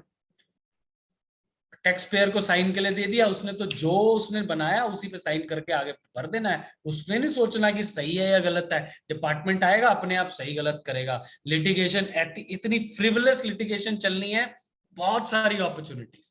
सो that way my dear friends, consulting क्यों जरूरी है कि अगर ट्रांजैक्शन को प्रॉपरली डिजाइन नहीं किया गया, इनडायरेक्ट टैक्स में जो ट्रांजैक्शन की सोल होती है वो उसका एग्रीमेंट होता है, उसकी जो नेचर डिटरमाइन करते हैं वो उसके एग्रीमेंट से करते हैं। Invoice is the beginning of the transaction, but invoice से पहले भी एक चीज होती है और वो है agreement, the underlying agreement of the transaction. इसके ऊपर भी आप और हम बहुत काम कर सकते हैं। हम सभी क्लाइंट्स को सजेस्ट कर सकते हैं कि आप हर अपनी इकोनॉमिक ट्रांजैक्शन का अंडरलाइंग एग्रीमेंट बनाइए, ताकि कभी भी कोई भी कंफ्यूजन या मिस इंटरप्रिटेशन का कोई भी स्कोप ही ना बचे। और उस एग्रीमेंट ड्राफ्टिंग के ऊपर भी बहुत सारा काम किया जा सकता है। दूसरा, अगर कोई ट्रांजैक्शन आपने एग्जीक्यूट कर दी तो चेंज नहीं हो सकती, इसलिए सभी टैक्स पेयर्स के दिमाग में ये बात आएगी धीरे धीरे कि पहले इस ट्रांजैक्शन की एडवाइजरी, हम सुनते हैं ना कि बिग फोर्स, मैं तो उन्हें सेल्फ प्रोक्लेम्ड बिग फोर कहता हूं, बिग फोर्स जो है ट्रांजैक्शन एडवाइजरी देती है। ट्रांजैक्शन एडवाइजरी यही है मित्रों कि मैं एक पर्टिकुलर ट्रांजैक्शन करना चाहता हूं, इकोनॉमिक ट्रांजैक्शन करना चाहता हूं, मुझे बता दीजिए भाई साहब इस पर जीएसटी का क्या लायबिलिटी रहेगा, इनपुट मिलेगा कि नहीं मिलेगा, किस रेट पे लगेगा, क्या वैल्यू होगी, कौन पे करेगा, रिटर्न में कैसे रिपोर्ट करना है, सब बता दीजिए मुझे। क्योंकि एक बार आपने कर दिया तो भगवान राम भी इसको परिवर्तन नहीं कर सकते। उससे पहले राजेंद्र अरोड़ा कुछ भी कर देगा, शशिकांत चंद्राकर जी कुछ भी कर देंगे, लेकिन उसके बाद तो भगवान राम भी कुछ नहीं कर सकते इसका, फिर तो आपको झगड़े में जाना ही है। तो इसलिए कंसल्टेंसी की बड़ी इंपॉर्टेंस आने वाले दिनों में। और जो मैंने आपको बेस बताया ना, 1 करोड़ 50 लाख टैक्स पेयर से 5 करोड़ का टैक्स पेयर का बेस हो जाएगा अगले 5 साल में। आप सोचिए, आप विजुलाइज कीजिए। और मैं मानता हूं कि बहुत सारे टैक्स पेयर खुद से रिटर्न फाइल करते हैं, लेकिन उन टैक्स पेयर्स की जो बैंड बजने वाली है, माफ कीजिएगा, क्योंकि वो खुद से जो कर रहे हैं, जब हम लोग दिन रात सब्जेक्ट को पढ़ा आज भी बहुत सारी चीजों में कंफ्यूज हो जाते हैं कि इसमें क्या, हम नहीं, डिपार्टमेंट ऑल्सो, कि इसमें क्या आएगा क्या नहीं आएगा। तो वो जो जो बेचारा टैक्स पेयर है, जो स्मॉल टैक्स पेयर है, उसको तो अलिफ अल्लाह नहीं पता है, ए फॉर एप्पल नहीं पता है, उसको क्या समझ में आना है। और जब उसके पास नोटिस आएंगे तो बेहतर है आप इंतजार कीजिए, आप तो अपने चाकू पर धार लगा के रखिए। आपने सुनी है ना वो कहानी, जो एक्स, जो आप जो लकड़हारे की कहानी, कि एक लकड़हारा तो जो है वो सारा दिन लकड़हारा अपनी कुल्हाड़ी से लकड़ काटता रहता था, दूसरा लकड़हारा जो है वो पहले 3 घंटे तो अपनी जो कुल्हाड़ी है उसको शार्प करता था, और अगले 2 घंटे में उतना काम कर लेता था जितना वो 8 घंटे में नहीं कर पाता था। तो आपको अपनी कुल्हाड़ी को, अपने चाकू को हमेशा धार धार रखना है, धार धार, ऐसा चाकू की टच करें और खून आ जाए। आप जब बोलें तो ऐसे शब्द निकलें कि सामने वाला कहे, आह, आपको सुनने के अलावा मेरे जीवन का कोई उद्देश्य नहीं है, केवल आप ही को सुनना है बस। तो मित्रों, ये आपके दिमाग में, आप जब बात करें, आप जब बोलें, आप जब क्लाइंट को एड्रेस करें, डिपार्टमेंट को एड्रेस करें, तो ये बात आनी चाहिए। मैं आपको बता रहा हूं, मतलब मुझे कोई कहता है कि जी आप उस फलाने अफसर को जानते हो, मैंने कहा भाई मैं कानून जानता हूं ना, बस इतना काफी है। तो मुझे खड़ा कर दे किसी भी अफसर के सामने, उसके, लेकिन मैं आपको बता दूं, अफसरों को हैंडल करना, हैंडल गलत वर्ड है, अफसरों को रिप्रेजेंट करना बहुत ही बड़ी आर्ट है। कानून आपको पता हो, लेकिन फिर भी आपने ये रियलाइज नहीं होने देना है अपने से ऊपर अथॉरिटी को कि आप उसे पढ़ाने आए। आप तो जी असिस्ट कर रहे हो। एडवोकेट्स पता क्या कहते हैं शशिकांत भाई साहब, एडवोकेट्स एक्ट के अनुसार हम असिस्टेंस टू द कोर्ट है, और मैं कहता हूं मैं असिस्टेंस टू द नेशन हूं, मैं देश का सहायक हूं, मैं देश की सहायता करता हूं। तो मैं तो हर अफसर को कहता हूं भाई साहब आप मुझे हायर कर लो, मैं आपकी तरफ से बोलना शुरू कर दूंगा। अभी क्लाइंट ने हायर किया, उसने, उसकी तरफ से बोल रहा हूं, मैं आपके अगेंस्ट नहीं हूं, मैं जानता हूं क्या सही है और क्या गलत है, मगर करूंगा वही जो आप कहेंगे। आपको बताऊंगा जरूर भाई साहब ऐसे कर लीजिए ना, वैसे कर लीजिए सर, यहां लिखा है ये वाला, लेकिन जो कहेंगे आप ही करूं, आप जो कहेंगे वही करूंगा। करना वो है जो आप चाहते हैं, लेकिन करवाना उस अफसर से है, तो उसे बताना नहीं है, उसको समझाना है, उसको गाइड करना है, और उसको ये भी ना लगे कि आपने गाइड किया है, उसे लगे भैया जो मैं कह रहा हूं वही कर रहा है। लेकिन करवाना जो सही है वो, और सही कैसे पता लगेगा, जब कानून पढ़ेंगे, कानून को जानेंगे। मित्रों, आज की डेट में मैं आपसे रिक्वेस्ट करता हूं, वैसे हमारे प्रोफेशनल ऐसे हैं नहीं, कि अरेंजमेंट, सेटिस्फेक्शन, इन सब बातों पर ध्यान देना बंद कर दीजिए। अब आपको ध्यान देना है कानून के ऊपर, सब्जेक्ट के ऊपर, उसकी निटिग्रिटी के ऊपर, उसी के हिसाब से आपको अपनी चीजों को प्रोसेस करना है। तो मित्रों, यहां पर लिटिगेशन की बात कर दी मैंने, ओपिनियंस की बात कर दी, कंसल्टेंसी की बात कर दी। बहुत सारे मित्र हमारे जुड़े हुए, और मैं देख रहा हूं कुछ हमारे पास सवाल जवाब का भी हम दौर चला सकते हैं। आपका कोई भी सवाल हो सब्जेक्ट के ऊपर, मैंने शुरू से लेकर आखिर तक जो भी कहानी बन सकती थी इस लगभग 1.5 घंटे में आपको बताई है। इसके अलावा आपका कोई भी सवाल हो आप मुझसे पूछ सकते हैं मित्रों, और हम उसमें आगे, और मैं आपसे रिक्वेस्ट करूंगा कि अभी आप वीसीएम छोड़कर मत जाएं, क्योंकि सवाल हो सकता है आप पे ना हो, लेकिन किसी और के सवाल से जो जवाब आपको मिलने वाला है वो आपने सोचा भी ना हो, ये भी हो सकता है। सर मैं सवाल से शुरुआत कर सकता हूँ, Rohit ji ji, Khandelwal please please please sir, से भी परमिशन लेकर के, इफ यू ऑल अलाउ। तो सर सबसे बड़ा सवाल तो ये है कि जो पीछे आपका क्वार्टरली और मंथली वाला जो सिस्टम चालू हुआ था, उस बीच में there are certain mistakes which have been done by the companies, their accountants, and even a few of the chartered accountants have also done this kind of mistake. They deposited the tax on a monthly basis, and while the question came for setting it off, they could not set off through I think PMT 06 से शायद उसको set off करना होता है, और उसको उन्होंने DRC 03 से set off कर दिया, कैश लेजर में ले गए DRC 03 से। तो डेफिनेटली डिपार्टमेंट नोटिस देगा। अब ऐसे केसेस में एज ए चार्टर्ड अकाउंटेंट हमको क्या रिप्रेजेंटेशन देना चाहिए? सर नोटिस देगा, actually sir eventual question is about the collection of taxes by the revenue. Taxes are already paid by way of DRC 03. Right. PMT 06 is basically the challan, the number of challan which is to be used for QRMP scheme. Correct. But if you have not used PMT 06, but you have paid the tax, brought the tax in cash ledger and submitted through DRC 03, I don't think so the department would have any objection. Even if they would have an objection, आपके पास sufficient ground है, कोई problem आपको नहीं आनी, सिर्फ आपको उनको explain करना है, कोई प्रॉब्लम नहीं आनी चाहिए सर. क्योंकि सर इवेंचुअल, मैं तो बल्कि सर आपको बताऊं, मुझसे अफसर कई बार पूछते हैं कि भाई साहब अब जैसे कोविड के दौरान बहुत सारे प्रोप्राइटर्स की अनफॉर्चुनेटली डेथ हो गई, तो वो कहते हैं जी हमारे पास लीगल सक्सेसर्स आते हैं और वो कहते हैं जी आप हमारे को लीगल आयर ऐड कर दो, रिप्रेजेंटेटिव ऐड कर दो, तो क्या करें, कर दें? मैंने कहा भाई साहब एक बात बताओ, बंदा मर गया प्रोप्राइटर, उसकी जिम्मेदारी पूरी की पूरी उसकी फर्म की जिम्मेदारी, सारे कारस्तानियों की जिम्मेदारी लेने के लिए कोई बंदा आ रहा आपके पास, और आप कहते हो कि नहीं मैं उसको जिम्मेदारी नहीं दूंगा, उस फर्म को मैं सस्पेंशन में डाल देता हूं. अरे भाई साहब कोई जिम्मेदारी लेने आ रहा है, उसको जिम्मेदारी दो, उसको असाइन करो. तो eventually the department should understand whether it's interest is served और नॉट. यही मैं हमेशा, इवन ट्राइब्यूनल्स में हमारी सर यही प्ली होती है that it is revenue neutral. Just a reverse charge, it is completely revenue neutral. Why should you impose these much of problems on people for reverse charge? Similarly, आपका case है tax paid है, तो department why should it, और अगर करता भी है ठीक है, यूपी बैठे हैं आप, यूपी वाले हमारे एक्स्ट्रा जो हमारे ज्यादा वाइज ऑफिसर्स हैं, हम उनसे उम्मीद कर सकते हैं, लेकिन कोई बात नहीं, हम जवाब देंगे. अभी जो आप बता रहे थे डेथ के केस में, so we were fortunate where we got the opportunity from our chairman to represent the case before the GST authorities in the state of UP, where we suggested them that whatever or whatsoever the cases are there of the proprietor where the proprietor is no more.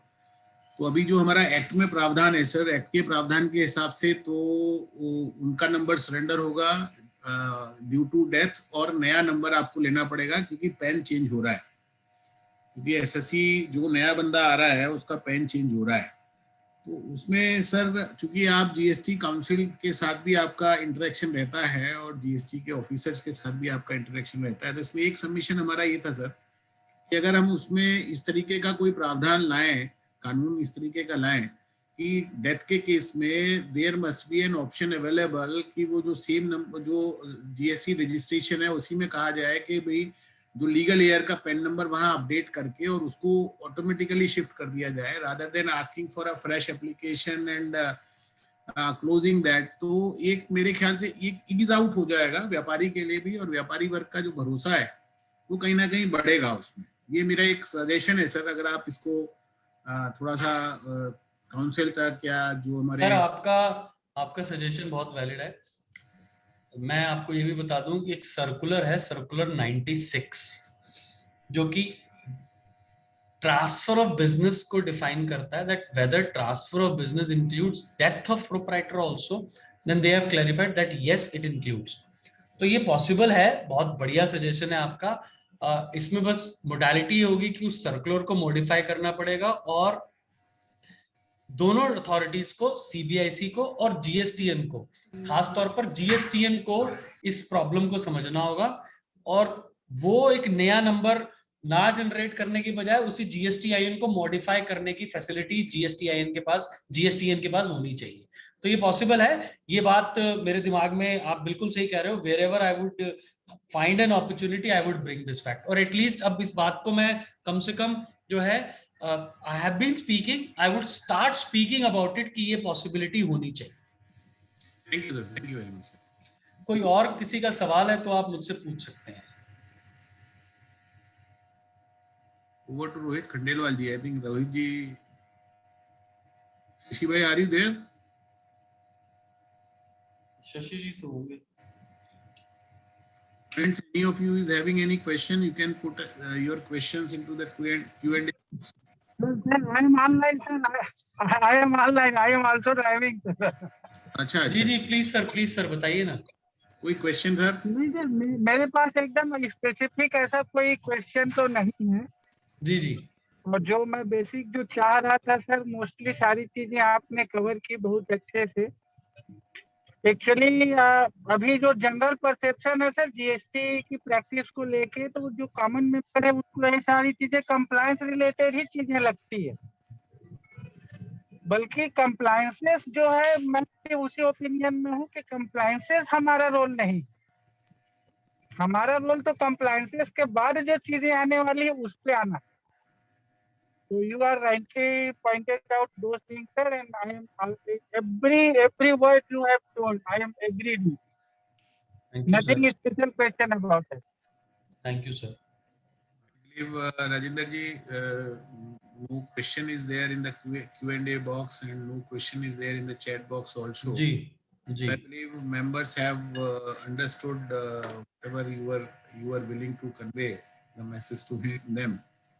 And I'm sure in the time to come, as rightly pointed out by C. Rajendra Arora ji, that we need to focus upon the litigation part and we need to focus upon the other areas also instead of focusing upon the compliances, because our role is not on for the compliances. Our role is for advisory, our role is for consultancy, and our role is for meeting out the requirement of litigation and all.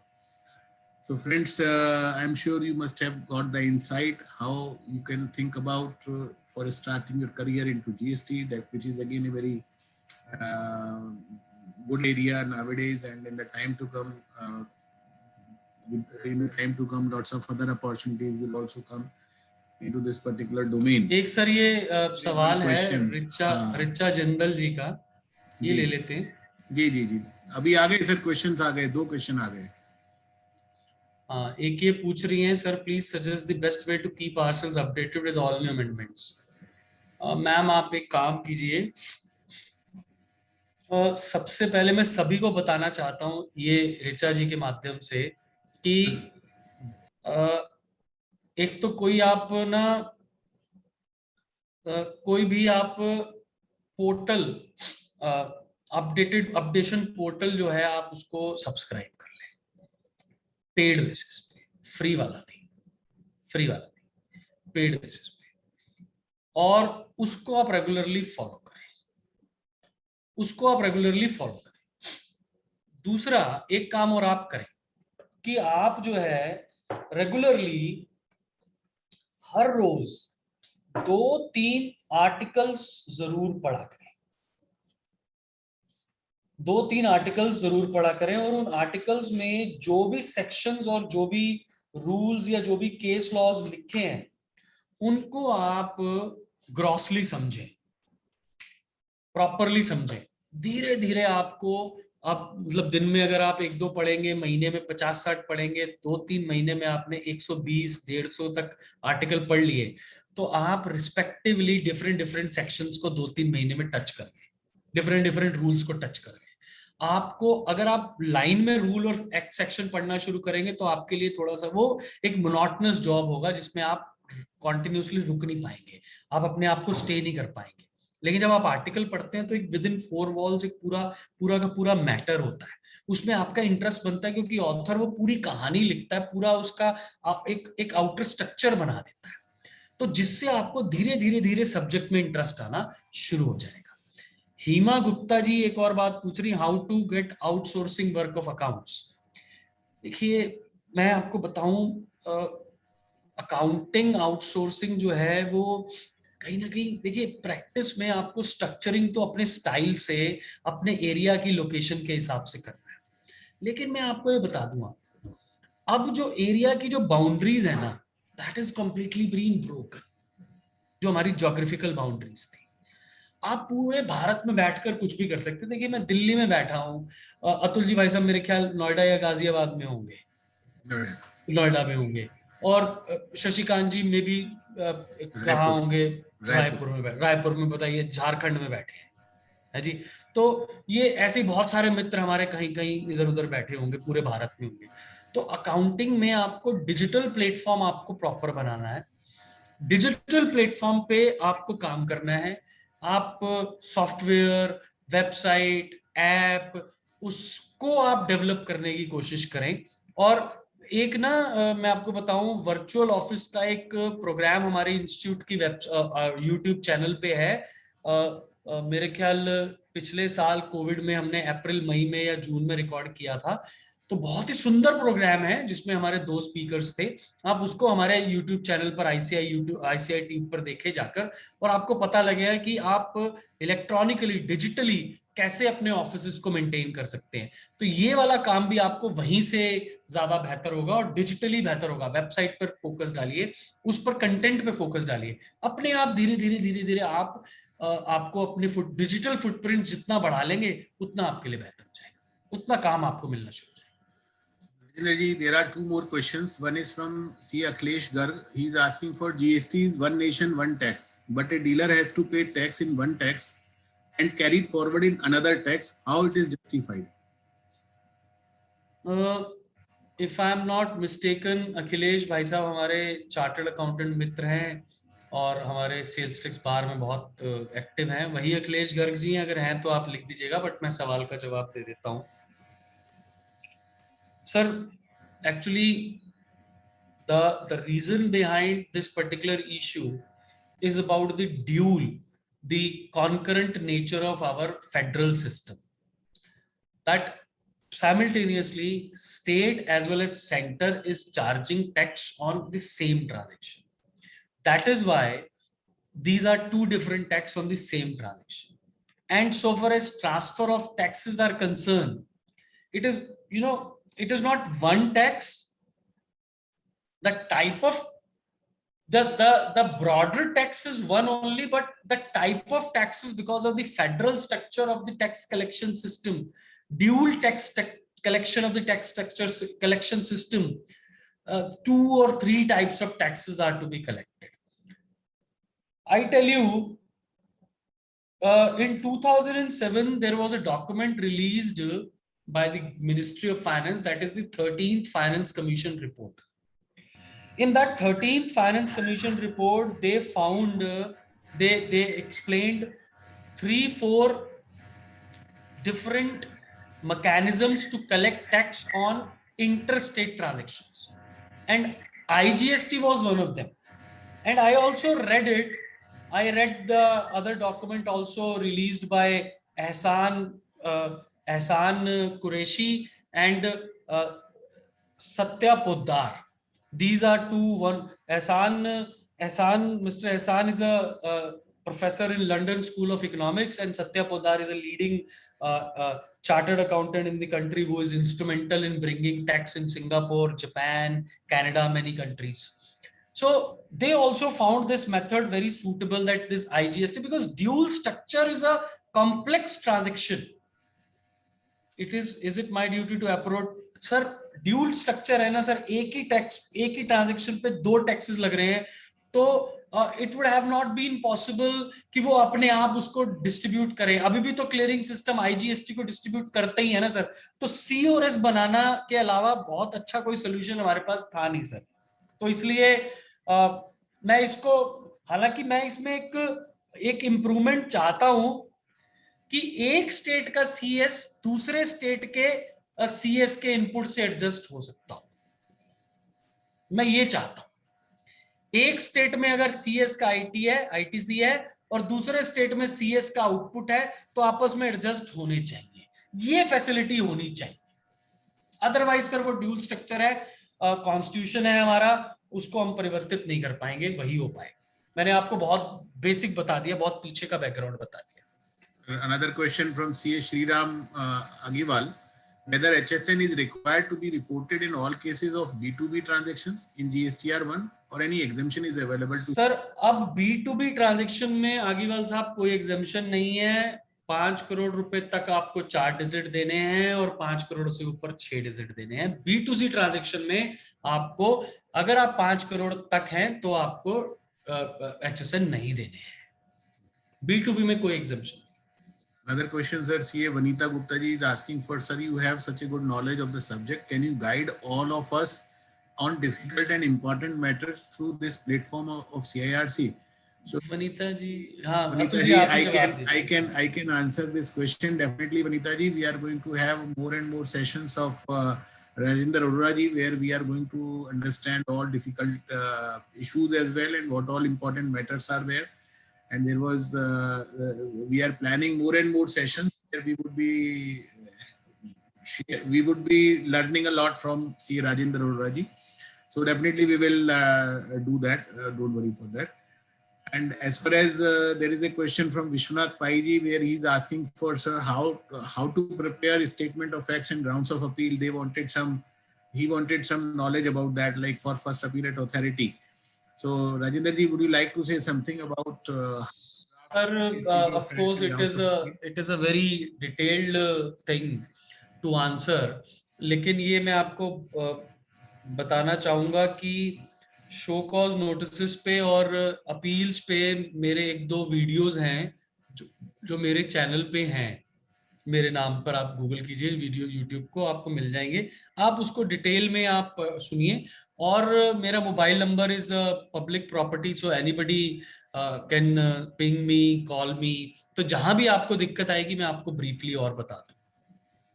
Vishwanath ji, I would like to add one thing. As far as statement of facts and grounds of appeal are concerned, again, the system is we have to narrate everything in crispy manner, and we need not to write a long story. And definitely, once you listen the YouTube lecture on YouTube of C. Rajendra Arora ji, you will understand. And in the time to come, we are also going to have session, especially on appeal and how to draft the grounds of appeal and facts of the cases. So I believe that would be giving a broader idea. As of now, I don't think that there are cases where we have to file any appeal. But yes, in the time to come, such kind of cases may be there, and we would be in a position to work on that. And that is really a very interesting area in the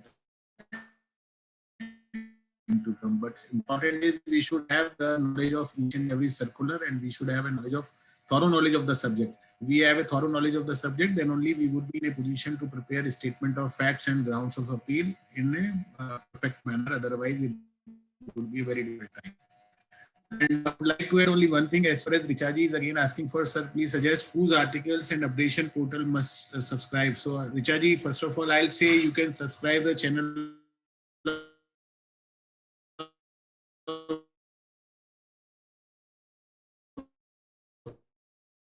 for many other portals are available. The important issue is एक और मैं बात यहाँ Yeah. Sir बोलना चाहूंगा. Madam आप एक काम कीजिए. टू बिगिन विद, मेरा एक बेसिकली लिंक ट्री है जिसपे मेरी जितनी भी आर्टिकल्स और मेरे वीडियोस जहां भी होते हैं वो एक ही जगह मिल जाते हैं. सब कुछ, मतलब चाहे बुक्स हैं, चाहे आर्टिकल्स हैं, चाहे वीडियोस हैं, चाहे कुछ भी और है. तो वो आपको वो लिंक ट्री मैं दे दूंगा. आप मुझे व्हाट्सएप पे हेलो कर दीजिए. वो मैं सभी को देना चाहूंगा. मैं इनफैक्ट कोशिश करता हूँ कि चैट बॉक्स में ही लिख दीजिए सर. हाँ, मैं कोशिश करता हूँ सर कि मैं चैट बॉक्स में ही लिख दूं.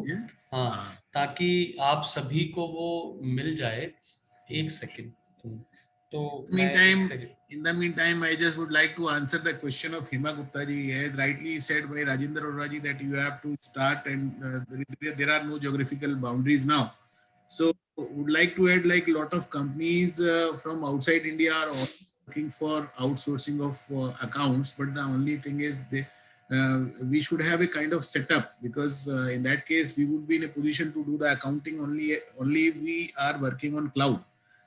As if we are working on cloud, then we would be in a better position to get more and more work, and better platform. One of the better platform for that is you can connect with the people through LinkedIn. There are lots of people on LinkedIn, lots of corporates are there on LinkedIn who are willing to give that opportunity. Other best part is if you connect with the CPAs, Indian Chartered Accountants who are practicing outside India as a CPA, again, they would be in a better position to tell you, and they would be in a better position to outsource the work as far as the accounting work is concerned.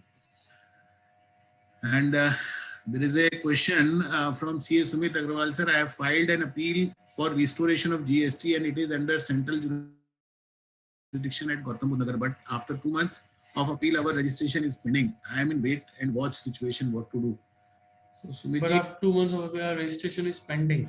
yes, no, हाँ, basically इनका registration sir cancel कर दिया गया. वो हाँ वो actually Restoration की appeal filed है. अपील की डेट अभी फिक्स नहीं, हियरिंग फिक्स नहीं हुई होगी, जी तो जी वो जी. आप एक बार परस्यू करना पड़ेगा डिपार्टमेंट को to get the hearing fixed, and then only you can get your revocation done. So I think Rajendra ji, all questions are over now. I have sent the link of Yeah, that you link forwarded tree. link also. Yes, हाँ, link. तो आप इसको आप देखिए, इसमें in fact अगर आप click करेंगे तो इसमें मेरे आर्टिकल्स टेक्समैन पे या जितने भी, और जैसे टेक्स स्कैन कहा सर ने, टेक्स कंसेप्ट, टेक्स गुरु, स्टडी कैफे, बहुत सारे प्लेटफॉर्म है. मतलब आप you will find at least 30-40 articles every month of mine which I right on various platforms. तो आपको यहाँ से मिलना शुरू हो जाएगा रेगुलरली, और अदरवाइज भी आप दूसरे प्लेटफॉर्म्स पे भी देख सकते हैं. सुमित जी, इसमें आपको कांटेक्ट डिटेल की जरूरत नहीं है, आपको वहां जाकर के खुद परसू करना पड़ेगा डिपार्टमेंट में. हाँ, आप परस्यू करना पड़ेगा. Appellate authority sits in sector 62 Noida. So I suggest you to go and meet in person. Otherwise कोई contact अगर आप सोचेंगे फोन पर, मेल पर कोई परसू करने से बात बनेगी, I don't think अभी कोई इस तरीके का, क्योंकि in government offices again people are attending the offices on 50% strength or maybe on a rotation basis.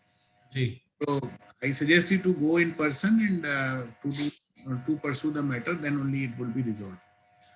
So I'm really thankful to you, Rajendra ji. It was really a very wonderful deliberation. And Shashi bhai, over to you for vote of thanks, formal vote of thanks. And Thank you, Atul sir.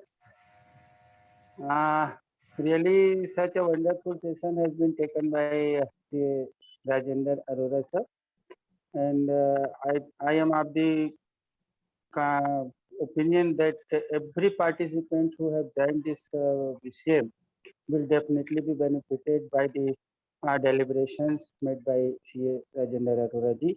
On behalf of CIRC and on my own behalf, I am very much thankful to Rajendra Arora sir for taking this session, very useful session for the CIRC.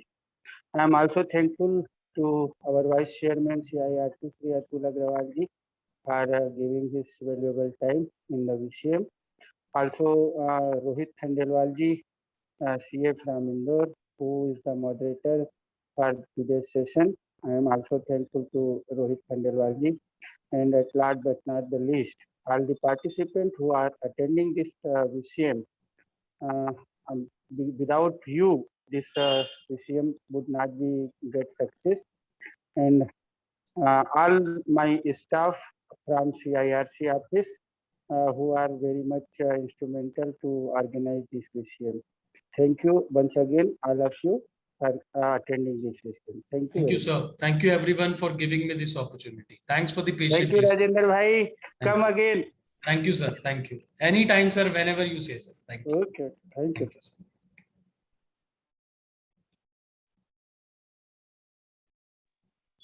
Khan साहब and करेंगे.